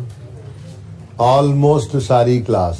अब बाकी रुक जाए जो रहते हैं, अब थोड़ा सा वेट कर लें। मिटना तो कुछ है नहीं इंशाल्लाह एंड तक, बाकी फिर साथ में बाद में, ठीक है। अब इधर देखें भाई, अब अगला इशू है। देखें किया क्या, पहले जरा क्विकली अब देख लें।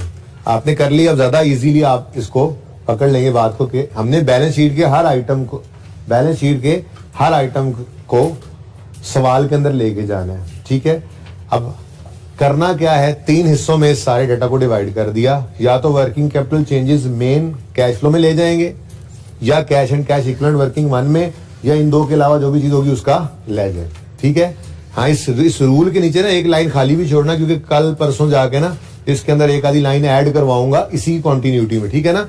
अगर कोई अगला वसूल आए तो कहने का मतलब ये है कि आप अगला नंबर ही एक लाइन छोड़ के लगाओ वसूलों वाले समय पे, ताकि ये ना हो आपके पास जगह ना बचे, ठीक है ना। एक अच्छा, तो कैश कहां चला गया जी, कैश एंड कैश इक्विवेलेंट में। डेटर्स वर्किंग कैपिटल चेंजेस में अभी करना है, देखना है उसको करना क्या है। Inventory long term investment ledger में आ गई, सॉरी इन्वेंट्री वर्किंग कैपिटल में। Prepaid insurance working capital item है। Office supplies working capital changes में। Land ledger, building ledger, accumulation का भी लेजर, इक्विपमेंट लेजर, एक्यूमुलेशन का भी लेजर। आगे बढ़े। Account payable working capital item, wages payable working capital item, short term loan working one, long term loan ledger, capital का भी laser. बस data हमने लिखा, यहां तक को मसला। अच्छा, अब ये जो 6 चीजें हैं ना, इनके लिए अब जुगाड़ जो बता रहा हूं, ये जुगाड़ आपने ध्यान में रखना है। ये एरर फ्री तरीका है। इन 6 आइटम, देखो इस कैश फ्लो में 20 आइटम्स आ जाएंगे मिसाल के तौर पे, उसमें से 6 आइटम्स अगर सही आप कर लो तो काफी वेटेज है, मतलब आप हो जाए वो 30-35% मार्क्स ले गए हैं इस कैश फ्लो की रिक्वायरमेंट से। काम बड़ा आसान है। तो पहले वो सिखा रहा हूं तरीका जो पर्चे में करेंगे। आज तो हम करेंगे सारी चीजें आगे लिख लिख कर, कल आधा उड़ा देंगे इसमें से, परसों तक जबानी ये चीज याद होगी, तो फिर परले दिन जाके लॉजिक भी दे दूंगा इसकी कि ये हो क्या रहा है। फिलहाल आपने क्या करना है, अब सबकी तवज्जो प्लीज, कोई नोट ना कर रहा हो। डेटर्स आपने क्या करना है, ओपनिंग से क्लोजिंग की तरफ देखना है ना, आपने चेंज देखना है। क्या है जी, मैंने यहां पे क्या लिखा हुआ, अगर आप गौर करें तो एडजस्टमेंट करनी है किसकी, वर्किंग कैपिटल आइटम में चेंज की, वर्किंग कैपिटल आइटम में चेंज की आपने एडजस्टमेंट करनी है, ठीक है। अब डेटर 104 से 280 पे चले गए, तो डेटर कितने से, इधर देखो मैं यूं लिख रहा हूं आपके लिए, डेटर्स बढ़ गए, डेटर्स बढ़ गए। अब कोई FAR1 नहीं, इंट्रो की भी पहली क्लास। डेटर का बढ़ना क्या होता है, डेबिट। डेटर्स बढ़ गए, डेटर्स बढ़ गए तो डेबिट, ठीक है। दूसरा इंपैक्ट कैश पर बोल दो, दूसरा इंपैक्ट कैश पर, तो फिर कैश क्या होगा, क्रेडिट मतलब माइनस, तो वहां पे क्या शो कर दिया करेंगे, माइनस जितना डिफरेंस आए। कितना डिफरेंस था, डेटर 176 से बढ़ गए, मैं यूं लिख भाई, ये असूल होगा। इस तरीके से आप एरर फ्री नंबर ले लेंगे। तो आज मैं इसकी कोई लॉजिक नहीं डिस्कस कर ला, आज मैं सिर्फ ये 5 को या 6 को पहले मैं लिखूंगा, फिर आप लिखेंगे खुद से, और लॉजिक की बात नहीं करेंगे। कल फिर करेंगे, परसों फिर, 2-3 दिन में ये याद हो जाएगा, उसके बाद फिर लॉजिक्स तो आती रहेंगी इंशाल्लाह, ठीक है ना। सही है, मैं प्रूव करूंगा कैसे ये कैश में कन्वर्ट हुआ है, प्रूफ करूंगा एग्जांपल से, लेकिन फिलहाल नहीं, ठीक है। अब हमने पर्चे में मार्क्स लेने के लिए क्या तरीका करना है, ये है वर्किंग कैपिटल, इसकी चेंजेस को कैश फ्लो में लेना है। तो हमने क्या किया, पहले तो चेंज निकाली, कितनी चेंज बन रही है, 176। अब देखना है ये डेटर क्या है, एसेट। डेटर क्या है, ओपनिंग से क्लोजिंग तक जाते हुए ये 176 से बढ़ा है। एसेट का बढ़ना डेबिट, दूसरा इंपैक्ट कैश, क्रेडिट। तो यूं लिखा करेंगे हम, ये लिखा करेंगे पर्चे तक जाते हुए नहीं लिखना, अभी लिखना शुरू करेंगे, 2-4 दिन लिख के फिर काम बंद, ठीक है ना। तो ऐसे ब्लू मार्कर कहां गए, ओहो नहीं सर्दी नहीं लग रही, एक मिनट। अच्छा जी, कहां था मैं, ओपनिंग से क्लोजिंग तक आते आते डेटर 176 से बढ़ गया। डेटर क्या है, एसेट, एसेट का बढ़ना डेबिट, तो दूसरा इंपैक्ट कैश को दे दो, क्या कर दो, क्रेडिट। कैश क्रेडिट मतलब कैश कम होना, मतलब माइनस, तो यहां पे आपने लिखा 176 माइनस, ठीक है। अब किताबों में ना रूल इस तरह से नहीं लिखा हुआ, किताबों में रूल इस तरह से लिखा होता है, आप किताबें पढ़े ना, तो उनमें रूल यूं लिखा होता है कि current asset increase minus show कर दो, करंट एसेट का डिक्रीज प्लस शो कर दो, करंट लाइबिलिटीज का इंक्रीज प्लस शो कर दो, करंट एसेट का डिक्रीज करंट लाइबिलिटीज का डिक्रीज माइनस शो कर दो। वो मुझे भी मिक्स हो जाता है अभी भी। तो मैं भी अपनी स्टूडेंट लाइफ में ऐसे ही याद करता था, हमें भी उस्तादों ने ऐसे ही सिखाया था जैसे आपको सिखा रहे हैं। और ठीक है ना, ये एरर फ्री तरीका है। वो याद नहीं रहता, एसेट बढ़े तो प्लस लिखो, चेंज हो रहा है अगर तो चेंज होते हुए ओपनिंग से क्लोजिंग तक आते बढ़ गया है तो फिर माइनस लिखो, कम हो गया है तो प्लस लिखो, करंट लायबिलिटी को ओपनिंग से क्लोजिंग तक आते हो देखो वो बढ़ गई है तो प्लस लिखो। कब अब ये बात जितना मर्जी याद कर लो मिक्स हो ही जाती है, कंफ्यूज बंदा हो ही जाता है, रट्टा भी लगाना पड़ता है। यहां नहीं कंफ्यूज होता बंदा, क्यों? ओपनिंग से क्लोजिंग तक आते हुए डेटर्स बढ़े हैं। अब ये तो हमें पता है ना कि डेटर बढ़ने पे क्या होता है, डेबिट। क्या ख्याल है? ठीक है, तो डेटर बढ़ने का मतलब डेबिट, ये तो हमसे कोई नहीं बुलवा सकता अल्लाह ने चाहा तो। ठीक है, तो फिर हम दूसरा इंपैक्ट कैश को दे देते हैं। सही है, समझे हो बात? ये मैंने ब्लू से इसलिए लिखा, पर्चे में नहीं लिखना, ये पर्चे में ये नहीं लिखना, ये आज तो लाजमी लिखना है, कल भी लिखना है, परसों कैश उड़ा देंगे, सिर्फ ये लिखा करेंगे और फिर कैश बोलकर लिख दिया करेंगे और परले दिन तक शायद ये भी लिखने की जरूरत नहीं रहेगी, हमें याद हो जाएगा तरीका। ठीक है, इंशाअल्लाह आगे बढ़ो। नेक्स्ट, अभी अभी अभी कोई नहीं नोट कर रहा, अभी कोई नहीं नोट कर रहा। ठीक है, अभी बस सिर्फ देख रहे हैं कि 6 के 6 आइटम्स को मुझे वहां लिखने दें, फिर आपको मैं, अब तो 2 मिनट ही बनते हैं, 2 मिनट दूंगा, आप ये काम कर लीजिएगा। ठीक है, ये देखें, ये इन्वेंट्री 200 से 424 पर आ गई, तो इन्वेंट्री 224 से बढ़ गई, इन्वेंट्री 224 से बढ़ गई। इन्वेंट्री क्या है? एसेट, एसेट का बढ़ना डेबिट, तो दूसरा इंपैक्ट कैश को क्रेडिट कर दो, कितने से? तो 224 से क्रेडिट। क्या ख्याल है? मुश्किल नहीं है ना, ये है एरर फ्री, गलती कभी नहीं होगी इंशाल्लाह इससे पेपर के अंदर। तो ये मुफ्त के नंबर है, इंक्रीज डिक्रीज भूल भी सकता है। ठीक है ना, तो ये सवाल, अच्छा ये सवाल पढ़ते पढ़ते नंबर आ जाते हैं, क्यों? आज तो मैंने इसको समझाना था तो अलग कर दिया ना पहली बार, वरना क्या होता है, हम शुरू होंगे, कैश आ गया जी, कैश एंड कैश, डेटर आ गया, चलो इंक्रीज डिक्रीज देखा डायरेक्ट यहाँ पे, लैंड आ गया, लेजर बना लो, प्री पेमेंट आ गई, इधर ले आओ। तो साथ साथ ही सवाल पढ़ते पढ़ते ही ये मार्क्स मिल जाते हैं हमें पर्चे के अंदर। तो ये ऐसे ही करना है। ठीक है, और जारी है हमारी कोशिश, प्रैक्टिस जारी है। प्री पेड इंश्योरेंस एसेट होता है, 36 से कम हो गया, 24 पे आ गया। एसेट 36 से 24 पे आया, कम हुआ है, एसेट कम हुआ है, बोलो। एसेट का कम होना क्या होता है? क्रेडिट। तो दूसरा इंपैक्ट कैश को क्या कर दोगे? कैश को क्या कर दोगे? डेबिट, मतलब पॉजिटिव शो करोगे। ठीक है जी, कितने से ये चेंज आया? 12 से 12। ठीक है, सही है, चलिए आगे बढ़े। अब बात कंफर्टेबल हो गया थोड़ा सा, ठीक है ना? ये मार्क्स लेने पे कंफर्टेबल हो जाओ, लॉजिक 2-3 दिन में इंशाल्लाह जरूर बताऊंगा, कह रहा हूं। ठीक है, फिलहाल पक्के पक्के नंबर तो लो, पास होना तो सीख लो पहले। 7 से 14 पर ऑफिस सप्लाईज क्या है? करंट एसेट है। 7 से 14, 7 से करंट एसेट बढ़ गया, एसेट का बढ़ना डेबिट, दूसरा इंपैक्ट कैश क्या हो जाएगा? क्रेडिट। अब सारी दुनिया के सवालों पे ये अप्लाई करके देख लो, हमेशा सही रहेगा, आपकी जिंदगी आसान होगी। ठीक है जी, कितना? 7 नेगेटिव। ठीक है, लाइबिलिटीज वाला भी करने दो मुझे, एक ही बार जो रह गए थे अब सारे काम ही कर दें जी। क्रेडिटर्स 263 से 158 पे आ गए, कम हुए।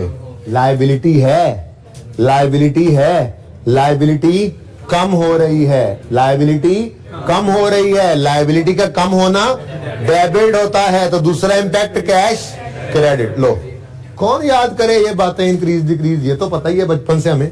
तो सिर्फ देखो ओपनिंग से क्लोजिंग तक आते आते एसेट या लाइबिलिटी जो भी है बढ़ा है तो उस हिसाब से डेबिट क्रेडिट हमें आता है। ठीक है, कितने से भाई? 105 से या 105 से? 105। नेक्स्ट नहीं बल्कि लास्ट, वेजेस पेबल भी लाइबिलिटी है, 24 से बढ़कर 40 पे चली गई। अब लाइबिलिटी क्या हो गई? तो अच्छी प्रैक्टिस इस सवाल में इसकी बेसिकली, इसलिए ये सवाल पहले करवाया सबसे। ठीक है ना, ये मुफ्त के नंबर पहले सिखाने होते हैं। तो लाइबिलिटी 24 से बढ़ के 40 पे आ गई, तो लाइबिलिटी का बढ़ना क्रेडिट, तो दूसरा इंपैक्ट कैश पर, कैश क्या कर देंगे? डेबिट। कितने से? अच्छा, अब प्यारे बच्चों, मेरी रिक्वेस्ट क्या है कि आप इधर नहीं देखें, आप कोशिश करें ये काम आप खुद कर लें। 1 मिनट का काम है, 1 से ज्यादा मिनट का नहीं है। आप 1.5 मिनट ले लें, बस इतना ही हो सकता है। सवाल पे ले आए आमिर भाई।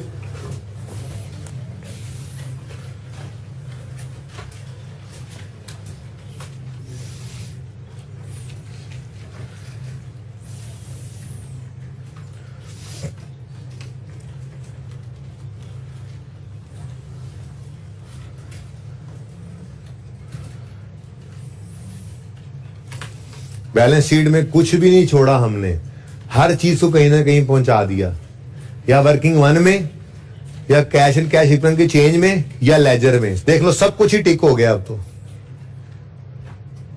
या आप कर लेंगे तो यहां पे करके फिर उधर आंसर देखें, इंशाल्लाह सही होगा। और ये कॉन्फिडेंस फिर ज्यादा बेहतर है, ना कि नकल करके कर लें और फिर घर जा रहे हो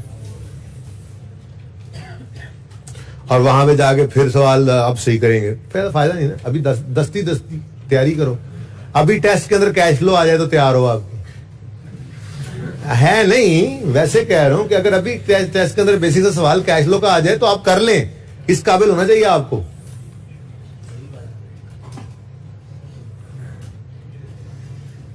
अगले 2 टेस्ट में कैश फ्लो ही टेस्ट होनी है, टेंशन क्यों ले रहे हो? मैं क्यों अभी क्यों एकदम से मैं कैश फ्लो दूं?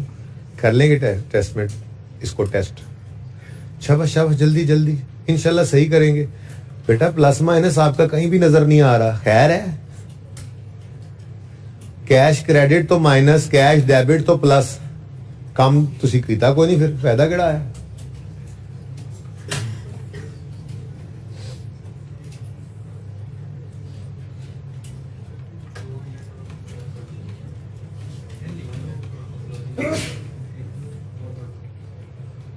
डन?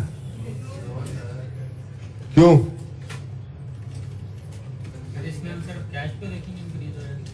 और किसको देखें? और यार जुगाड़ बताया मैंने, ठीक है, तरीका बताया मैंने कि एसेट लायबिलिटी, जो करंट लायबिलिटी यहां जाने हैं उनको देखो। इंक्रीज हो रहा है अगर एसेट, तो दूसरा इंपैक्ट कैश पे डाल दो। वो एसेट डेबिट हुआ तो ये क्रेडिट, माइनस लिखना है बस, गलती नहीं होगी। तो कैश को ही देखना है ना बस, जैसे सिखाया वैसे ही होना। और छेती कर लो, सुस्त लोगो।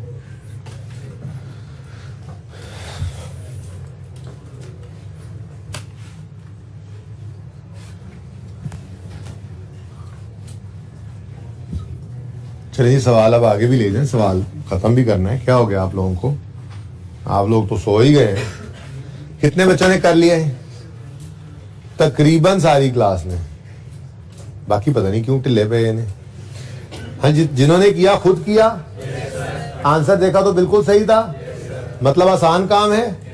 कोई नहीं, घर जाके दोबारा करेंगे तो और आसान लगेगा इंशाल्लाह। अच्छा जी, अब आगे बढ़ते हैं। इनकम स्टेटमेंट भी तो राहों में पड़ी है।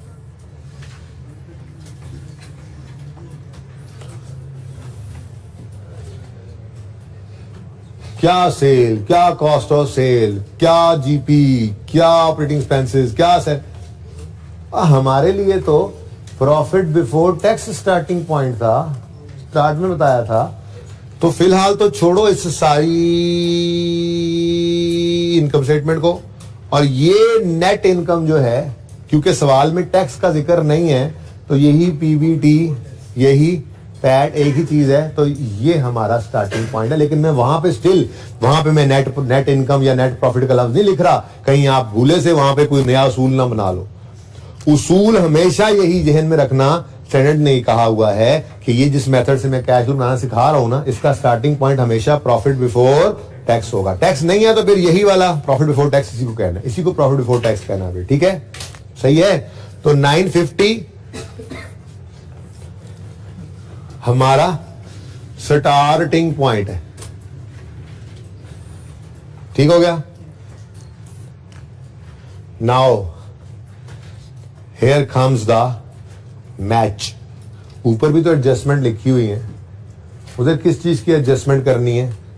यहां तक को मसला है तो बता दो, नहीं तो मैं आगे चलूं। शायद ये सबसे टेक्निकल बात होगी कैश फ्लो की, लेकिन है ये भी आसान ही, आपस की बात है, किसी को बताना नहीं, ठीक है? अच्छा इधर देखो, ये एडजस्टमेंट्स किसकी होंगी जी? ये एडजस्टमेंट तो वर्किंग कैपिटल चेंजेस की थी ना, यहां पर एडजस्टमेंट्स करेंगे हम for non cash items. For ये एडजस्टमेंट्स किसकी करेंगे जी? क्या मतलब? यार एक बात आपसे की थी क्लास में, आपको याद हो कि ना याद हो, मैंने की थी आपको कि डेप्रीसिएशन की, शायद करेक्शन ऑफ एरर में कहा था कि किसी ने डेप्शन की एंट्री कभी ये देखी हो, डेप्शन एक्सपेंस डेबिट कैश क्रेडिट, कहीं भी की थी, लेकिन ये बात मेरे दिमाग में आ रही है, आपसे की जरूर हुई है, मैंने कहीं ना कहीं बात की थी, बहाल नहीं की थी तो अब कर रहा हूं। क्या डेप्रीसिएशन एक्सपेंस की एंट्री कभी किसी ने ये देखी है? Depreciation expense debit cash credit, depreciation expense is a no. ये 36 के अंदर समझाया था आपको, सवाल करते हो, याद आ गया मुझे जी। डेप्रीसिएशन एक्सपेंस जो है, this is a non cash item, this is a non cash item, ऐसे ही है। लेकिन मसला क्या है? मसला इज, यानी मसला है क्या, यहां से जो चले चले चले चले चले चले चले यहां 950 तक आते आते एक डेप्रीसिएशन एक्सपेंस भी आपका माइनस हो चुका हुआ है 230 का। हुआ है कि नहीं हुआ? प्रॉफिट की फिगर तक आते आते 230 की डेप्रीसिएशन माइनस हो चुकी है। और बोलो क्या ये सही है? हमने इस वक्त कैश फ्लो की बात करनी है और स्टार्टिंग पॉइंट में वो चीज ले रहे हैं जिसमें से एक नॉन कैश आइटम माइनस हुआ पड़ा है। तो सबसे पहले इसको क्या कर दें? रिवर्स कर दें। क्या कर दें? रिवर्स बोला करो, फिर देखेंगे इनकम भी तो पड़ी हो सकती है रिवर्स करने वाली, फिलहाल तो एक्सपेंस है, ठीक है ना, तो वो बात करें जो हर जगह चल जाए, ठीक है। तो सबसे पहले क्या करो? डेप्रीसिएशन को रिवर्स कर दो। अब यू सोचो, प्रॉफिट तक आते आते ये डेप्रीसिएशन एक्सपेंस क्या हो गया होगा? माइनस। क्या हो गया होगा? माइनस। तो अब क्या कर देंगे? ऐड। तो पहली एडजस्टमेंट यहां पर जो हम देखेंगे वो होगी add depreciation expense. Depreciation expense हमने ऐड बैक कर दिया और ठीक है 230।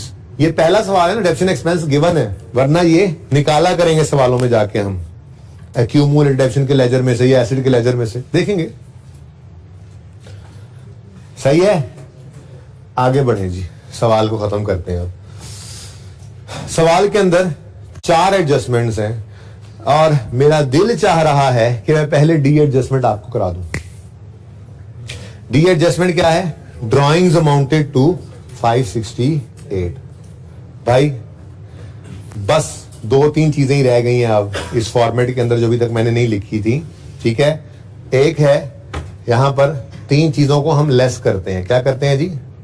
लेस करते हैं। लेस करते हैं टैक्स पेड, लेस करते हैं इंटरेस्ट पेड, लेस करते हैं डिविडेंड पेड। आप कहोगे ये तीनों बातें लिख दी आपने, तीनों ही नहीं है भाई। सवालों के अंदर जिस दिन टैक्स पेड आएगा, मैंने पहले ही आपको सफा छुड़वाया था, ठीक है ना, तो उसी पता नहीं थल्ले जाके की एंड पे जाके लिख देते हैं। खैर है एनीवेज, कोई बात नहीं, इधर आ जाएगा, गुजारा कर लोगे, बस इससे आगे कुछ नहीं। ये ऐसे करना ना, ये दोनों एक लाइन में छोटे करके लिख लेना, क्योंकि इनमें कोई फिगर नहीं है, आगे 0-0 डालना है आपने, ठीक है ना। हाँ, सवालों में टैक्स पेड आया करेगा आने वाले दिनों में, तो माइनस करेंगे यहां से पेमेंट, टैक्स की जो पेमेंट की है। इंटरेस्ट की पेमेंट आया करेगी, यहां माइनस करेंगे। फिलहाल तो कोई नहीं है, ना ही कोई टैक्स पेड है हमारे सवाल में, ना ही इंटरेस्ट पेड है। हाँ, डिविडेंड नहीं है, लेकिन ड्राइंग्स को ही तो डिविडेंड का नाम दिया था, तो डिविडेंड पेड को काट के मैं लिख रहा हूं ड्राइंग्स, ये इसलिए कि आप बड़े हो गए आप, अब सवालों के अंदर डिविडेंड ही आएगा, लेकिन फिलहाल ड्राइंग्स से गुजारा करें। ड्राइंग्स ही को तो हमने कंपनी केस में डिविडेंड कह दिया था। सोल प्रोपराइटर में जो ड्राइंग थी उसी को तो हमने कंपनी केस में डिविडेंड कह दिया था, ठीक है। तो भाई ये डिविडेंड पेड कितना है सवाल ने बताया जी? 568 माइनस हो गया, ठीक है जी, और सही है। लेकिन ये डिविडेंड जो पेमेंट आपने वहां दिखाई है कि जी ये कैश आउटफ्लो हो गया हमारा, असल में हम कैश इनफ्लो आउटफ्लो दिखा रहे होते हैं। जो आपने कैश आउटफ्लो अपना दिखाया है, ठीक है, ये इन लेजर में से किसी लेजर में तो नहीं आता, सोच लो। हाँ जी, कैपिटल का लेजर भूल तो नहीं गए। कैपिटल के लेजर के अंदर आया करता था प्रॉफिट और ड्राइंग्स, ठीक है।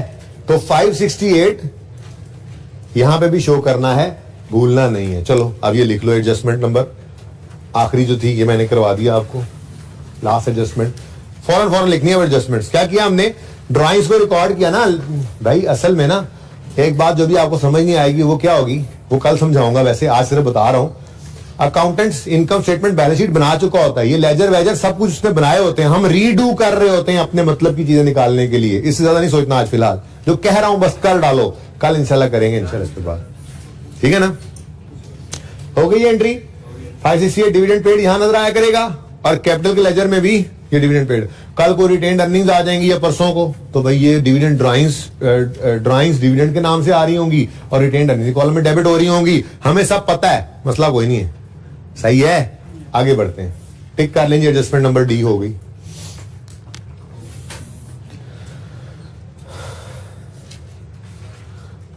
ओह पॉइंट ए भी कर देते हैं, क्या ही पॉइंट है।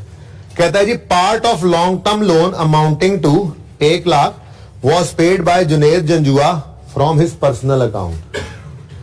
मतलब कहने का ये है कि पहले वो कैश घर से लाया होगा, मैं यूं कह रहा हूं, कैश डेबिट और कैपिटल क्रेडिट, और फिर लोन रीपे किया होगा, लॉन्ग टर्म लोन डेबिट और कैश क्रेडिट 100 से। तो आप डायरेक्ट एंट्री कर सकते हैं भाई, इस कैश के साथ कैंसिल कर दें और डायरेक्ट एंट्री कर लें। लायबिलिटी अपने जेब से पे कर दी ना ओनर ने, तो यूं समझो कैपिटल इन्वेस्ट कर दिया मजीद। तो असल तो ये बात हुई है, कहना यूं चाहिए था कि कैश लाके पहले दराज में डाले, फिर दराज से निकाले और बैंक में जमा करा दे। उसने घर से निकला, पैसे जमा करवा दिए, बिजनेस की लायबिलिटी पे की ना, तो एंट्री क्या बन गई, long term loan debit capital credit. लेकिन जब इन्वेस्टिंग एक्टिविटी में जाओगे ना, तो लोन रीपेमेंट के अंदर भी ये 100 लेना है और कैपिटल इन्वेस्टमेंट के अंदर भी ये 100 लेना है, इसको भूलना नहीं है, फिलहाल तो ये एंट्री करा दो मुझे जी। क्या एंट्री बनी हुई, long term loan debit capital, profit की जगह कोई नहीं अभी छोड़ दिया मैंने, कैपिटल क्रेडिट 100 से। यहां पे क्या लिखा हमने, लॉन्ग टर्म लोन, लेकिन मैं साथ ही ना कैश भी लिख रहा हूं ऐसे ही आपको समझाने के लिए। और यहां पे आपने क्या लिखा, कैपिटल, लेकिन साथ ही क्या लिखा हमने, कैश, यानी रीपे हुआ। ठीक है, ये दो एंट्रीज को एक बनाया है, कोई तकलीफ तो नहीं हो रही। ठीक है, एडजस्टमेंट बी भी ओवर होगी।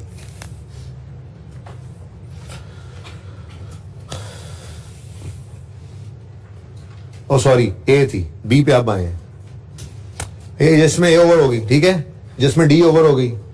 मुश्किल तो नहीं लग रही बातें, कोई बात नहीं, घर जाकर तसल्ली से, कोई नया सवाल नहीं, इसी को दोबारा करना, सहबारा करना।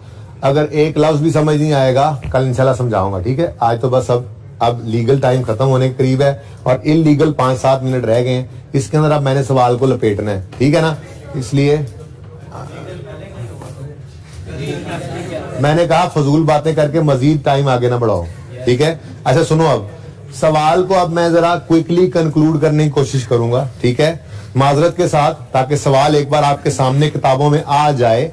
जो एंड वाली बातें हैं कल नया सवाल पहले करेंगे और फिर अगर आपका दिल चाहेगा कि नहीं जी वो सवाल को दोबारा करें, दोबारा भी कर देंगे। ठीक है, अच्छा अब ये देखें, ये वाला सवाल, ये adjustment B, long term investment costing 100 वर्ष सोल्ड।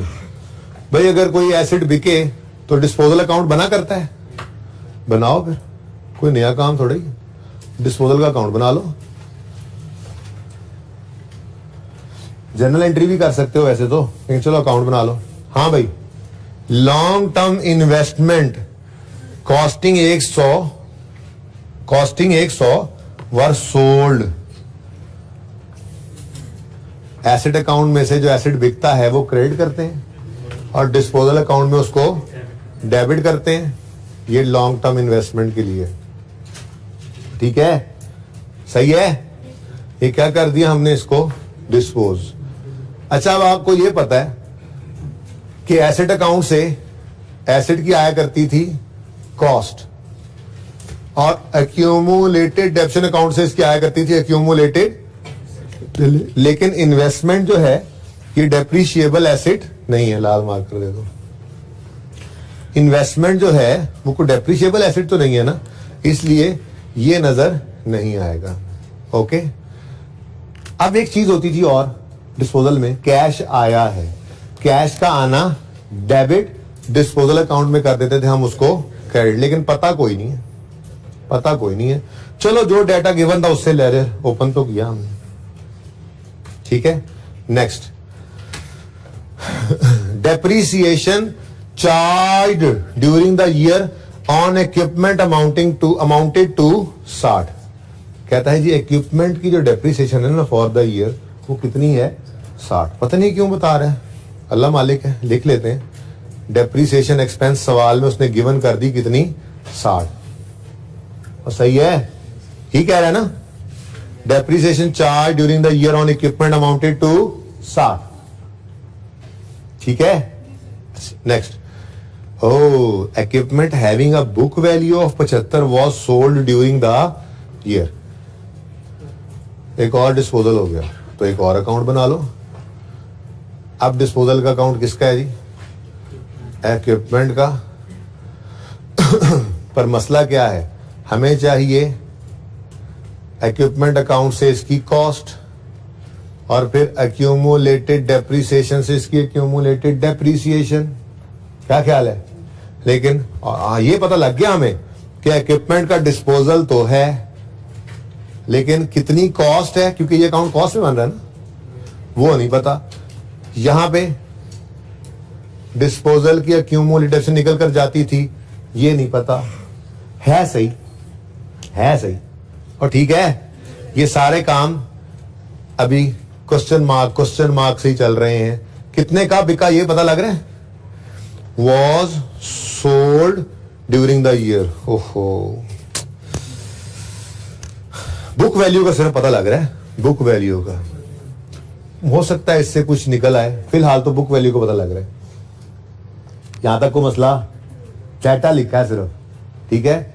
अब कैश फ्लो में बैलेंसिंग शुरू करते हैं, ठीक है। लेकिन मुझे ये बताओ, सवाल को पढ़ते हुए गौर किया था कि यहां पर हमारे पास gain on sale of land भी आ रहा था। क्या मतलब, लैंड बिका था? ये तो पता ही नहीं है हमें।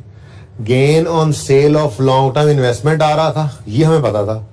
लॉस ऑन सेल ऑफ, हो यानी कि भाईजान एक बात बताऊं आपको मेरे दोस्तों, लैंड भी बिका है। हो डिस्पोजल अकाउंट लैंड का, इसमें अब लैंड के अकाउंट से हमें कॉस्ट भी चाहिए होगी, लेकिन एक्यूमुलेटेड डेप्रीसिएशन का सवाल ही पैदा, क्योंकि ये क्या है, ये तो लैंड है, ठीक है। जैसे यहां पे नहीं था, यहां पे भी नहीं, ठीक है, सही है। लेकिन ये तीन चीजों का अब हमें पता लग गया है, तीन चीजों का पता लग गया हमें, ठीक है। पहली चीज क्या है, gain on sale of land. मुझे बताओ, डिस्पोजल के अकाउंट में अगर होता था वो किस तरफ आता होता था? यूं सोच लो ना, डिस्पोजल का अकाउंट डेबिट तो प्रॉफिट एंड लॉस क्रेडिट होता है, और डिस्पोजल का अकाउंट क्रेडिट तो प्रॉफिट एंड लॉस डेबिट होता है, ठीक है। तो अगर क्रेडिट साइड पे पड़ा होगा तो प्रॉफिट एंड लॉस डेबिट हो रहा होगा उससे, तो ये लॉस होगा। और अगर डेबिट साइड पे पड़ा होगा फिगर, तो वो डिस्पोजल अकाउंट डेबिट हो रहा है, प्रॉफिट एंड लॉस क्रेडिट हो रहा है, तो हम फिर गेन को इस तरफ लिखेंगे। सवाल ने हमें गेन बता दिया, कितना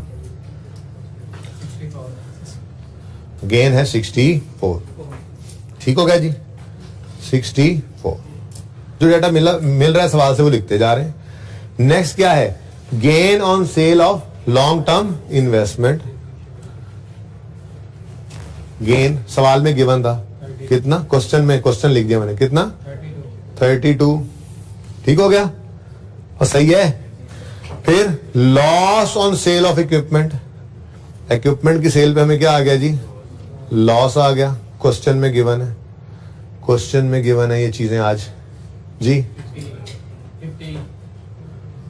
पता है क्या मसला है, कहानी उलट क्यों चल पड़ी है? हमें पहले सवालों के अंदर आपने देखा होगा कैश की फिगर्स दी होती थी, हम इनकम्स एक्सपेंसेस निकालते थे क्योंकि हम इनकम स्टेटमेंट बना रहे होते थे। आज उसने इनकम स्टेटमेंट बना दी है, कैश फ्लो बनवा रहा है हमसे, तो उसने इनकम्स एक्सपेंसेस हमें दे दिए हैं और कैश की फिगर हमें ढूंढनी। देख लो कहीं पे भी कैश नहीं गिवन, ना यहाँ कैश गिवन है, ना यहाँ कैश गिवन है, ना यहाँ पे कैश गिवन है। ठीक है, तो सही है ना। चलो सवाल बहरहाल खत्म हो गया, कुछ क्वेश्चन मार्क्स हैं। अब ये चीजें यहां नहीं ला रहा मैं, ओके, ये नहीं करेंगे, कल करेंगे इंशाल्लाह। कल क्विकली इस सवाल को यहाँ, लेकिन क्विकली करना है, और मैं आने से कोशिश करूंगा पहले 10 मिनट आके नोट कर लूं सिर्फ लेजर्स वगैरह।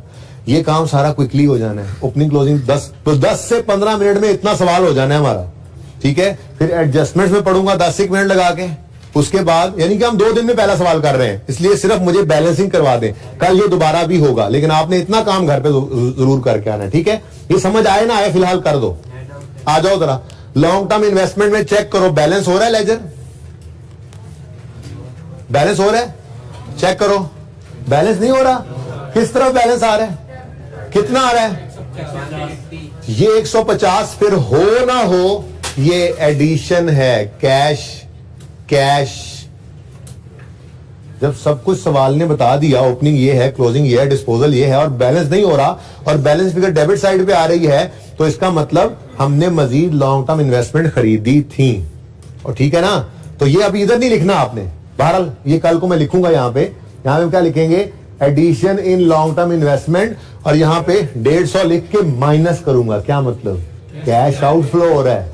ये इसलिए मैंने रोक दिया, मैं तेजी में नहीं करके इसको खत्म करना चाह रहा, मैं कह रहा हूं कि ये समझ लो, ज़हनी तौर पे तैयार हो जाओ, कल ये करेंगे। 150 में हम क्या कहेंगे, कैश आउटफ्लो हो गया। क्यों, नई इन्वेस्टमेंट खरीदेंगे तो पैसे जाएंगे ही ना, समझ रहे हो।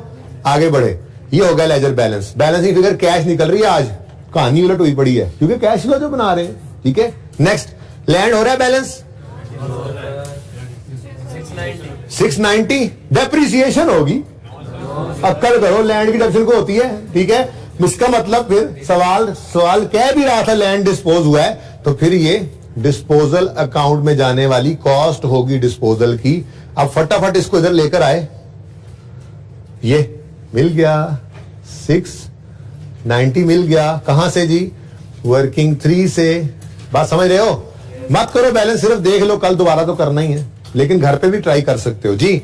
अब जब ये 2 चीजें पूरी हो गई, ये 2 चीजें पूरी हो गई, तो यहां बैलेंसिंग फिगर क्या आ रही है बताओ, 750। अब खुद सोचो ना, 690 वाली चीज का 754 मिला तो 64 का गेन आया ना। अब हम क्या करेंगे, इस 754 को इन्वेस्टिंग एक्टिविटी में लाएंगे, और यहां पे लिखेंगे cell proceed from disposal of land.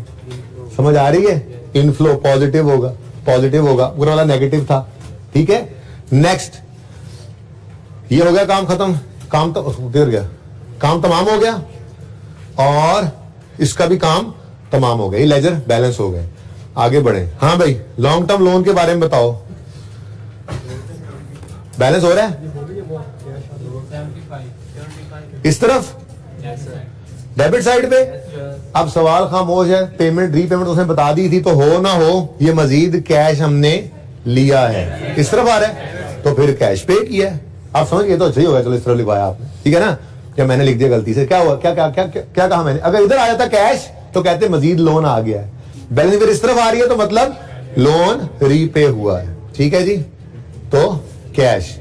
अब ये इन्वेस्टिंग एक्टिविटी के अंदर यहां पे 175 हम माइनस शो करेंगे, कैश आउटफ्लो हुआ है लोन देने के लिए, कल करेंगे। आगे बढ़ो, बिल्डिंग का अकाउंट बैलेंस नहीं हो रहा 500। अब भाई डिस्पोजल का, ये एक्यूमुलेशन का अकाउंट अलग पड़ा है, तो यहां इधर आ रहा है, तो फिर तो एडिशन है, सुकून मारो। ये क्या है जी, एडिशन यानी कैश इनफ्लो, यहां पे लिखेंगे एडिशन इन बिल्डिंग, और 500 आउटफ्लो, कैश आउटफ्लो होगा, कैश फ्लो के अंदर लिख रहे होंगे कल, जहन बना रहा हूं अभी, काबू किया इस सवाल को आज, ठीक है। नेक्स्ट, एक्यूमुलेटेड डेप्शन का अकाउंट, इधर बैलेंस शो कर रहा है 170। फिर भाई सवाल खामोश है, तो डेप्शन एक्सपेंस ही होगा ना, ये आज दिया हुआ था, अगले सवालों में हम कैलकुलेट किया करेंगे। आप चेक कर लो, 170 हमने कैलकुलेट किया, 60 उसने दिया होता, दोनों को ऐड करो 230 ही बनता जो सवाल में गिवन था, ऐसे जस्ट बताया, जरूरत नहीं थी, ठीक है। तो भाई इस तरह से हमने बैलेंस करना है इनको, जैसे यहां पे बैलेंस करोगे इसको तो कितना आ रहा है 50 डेबिट साइड पे, लेकिन मसला क्या है, डिस्पोजल हुआ है, पहले इसको चेक कर लो, पहले डिस्पोजल की कॉस्ट निकालो, पता नहीं थी हमें, ठीक है ना, हमें पता नहीं है डिस्पोजल की कॉस्ट। यहां पे आते हैं, ओ, इसमें एक ही चीज बैलेंसिंग है, ओपनिंग भी आ गया, तभी तो शायद इस साल की डेप्शन दी थी इसने, क्लोजिंग भी आ गया, बैलेंसिंग फिगर इस तरफ कितनी आ रही है, 30। मतलब जाने वाले एसेट की अक्यूमुलेटेड डेप्रिसिएशन कितनी थी, 30। ये देखो कहां से मिली हमें वर्किंग, 7 से। अगर इसकी अक्यूमुलेटेड डेप्रिसिएशन 30 थी और इसकी बुक वैल्यू 75 थी, तो फिर इसकी कॉस्ट कितनी रही होगी, बोलो। 75 अगर बुक वैल्यू हो, 30 अक्यूमुलेशन हो, तो 105 का ये एसेट था, जो 30 रुपए डेप्शन होकर 75 पे पड़ा हुआ था। तो हमें ये पता लगा कहां से, वर्किंग 11 से लिखना है, जैसे मर्जी कर दो। इक्विपमेंट कितना आ गया जी, 105। अब चेक करो बैलेंसिंग फिगर किस तरफ आ रही है। हाँ जी, ये एडिशन इन इक्विपमेंट भी होगा, यहां पे लिखेंगे कल और यहां पे माइनस शो करेंगे जी, कैश आउटफ्लो हो गया, ठीक है। लेकिन ये मैं इसलिए कर रहा हूं कि लेजर आप बैलेंस करके आए, कैपिटल का लेजर बैलेंस करें जरा, इसी तरह बैलेंसिंग फिगर आएगी और प्रॉफिट ही हो सकता है, सवाल खामोश है ना, तो गड़बड़ कोई भी नहीं है, प्रॉफिट ही होगा। चेक करो बैलेंसिंग फिगर इसी तरफ आएगी, यही हल्की साइड लग गई है, और है भी कितना, देख लो 950 था प्रॉफिट, तो सही निकला हुआ है। अगर पर्चे में गिवन ना होता तो ऐसे निकल आता ये भी, लेकिन ये आसान सवाल है। ओके, सही है, आगे बढ़ो। ये डिस्पोजल का अकाउंट भी खत्म है, क्यों, सब कुछ तो आ गया है, बैलेंसिंग कैश निकालो भाई, 132। इधर देखो 100 वाली चीज को 132 मिला तो 32 का गेन आया ना, तो ये 132 इनफ्लो। आगे इधर से भी अब कैश निकल सकता है, बैलेंस सुनो कल करेंगे ना, अब इधर से ये भी कैश इनफ्लो, ये ऑलरेडी हो गया, ठीक है। तो यहां से कैश इनफ्लोज और आउटफ्लोज निकलेंगे, और यहां पे कल जो 2-3 चीजें और आएंगी ना, वो होंगी इनकम्स और एक्सपेंसेस का रिवर्सल। आपको गेन आया एक पे, गेन आया दूसरे पे, लॉस आया तीसरे पे, ये सब की सब नॉन कैश ट्रांजैक्शन है। किसी एसेट पे बिकने पे गेन आया, किसी एसेट के बिकने पे लॉस आया, this is not cash inflow और आउटफ्लो, दिस इज गेन और लॉस। कैश इनफ्लो आउटफ्लो हम अलग निकाल आए हैं, तो इनको भी यहां पे रिवर्स करेंगे। तो बहरहाल आज के सवाल के अंदर हमने तकरीबन 90% काम कर लिया था, सिर्फ बैलेंसिंग थी। लेकिन ये बैलेंसिंग ना बच्चे को परेशान कर देती है, इसलिए मैंने कंक्लूड जान के नहीं किया। इतनी देर में मैं फिगर्स भी लिख सकता था, लेकिन मैं वैसे ही टिक टिक लगा के ये करेंगे करके आपको रोक दिया सवाल को, ठीक है ना। अब ये मेन सवाल आपने ऐसे ही छोड़ देने, ठीक है, और घर पे दोबारा इतना काम कर लेना, लेकिन लेजर्स कोशिश करके सारे बैलेंस कर लेने, ठीक है। कल मैं आऊंगा, इतना सवाल दोबारा करवाऊंगा, ठीक है। लेकिन क्या होगा, पहले 20 से 25 मिनट में इतना सवाल हो जाएगा, उसमें देर नहीं लगनी। उसके बाद आखिरी 10-15 मिनट सुकून से डिस्कस कर करके एक एक चीज को बैलेंस करके यहां लाएंगे, चाहे कल के दिन में सिर्फ ये एक ही लेक्चर, एक ही सवाल दोबारा से हो सके, ठीक है जी। तो होमवर्क मैंने बता दिया। अल्लाह हाफिज।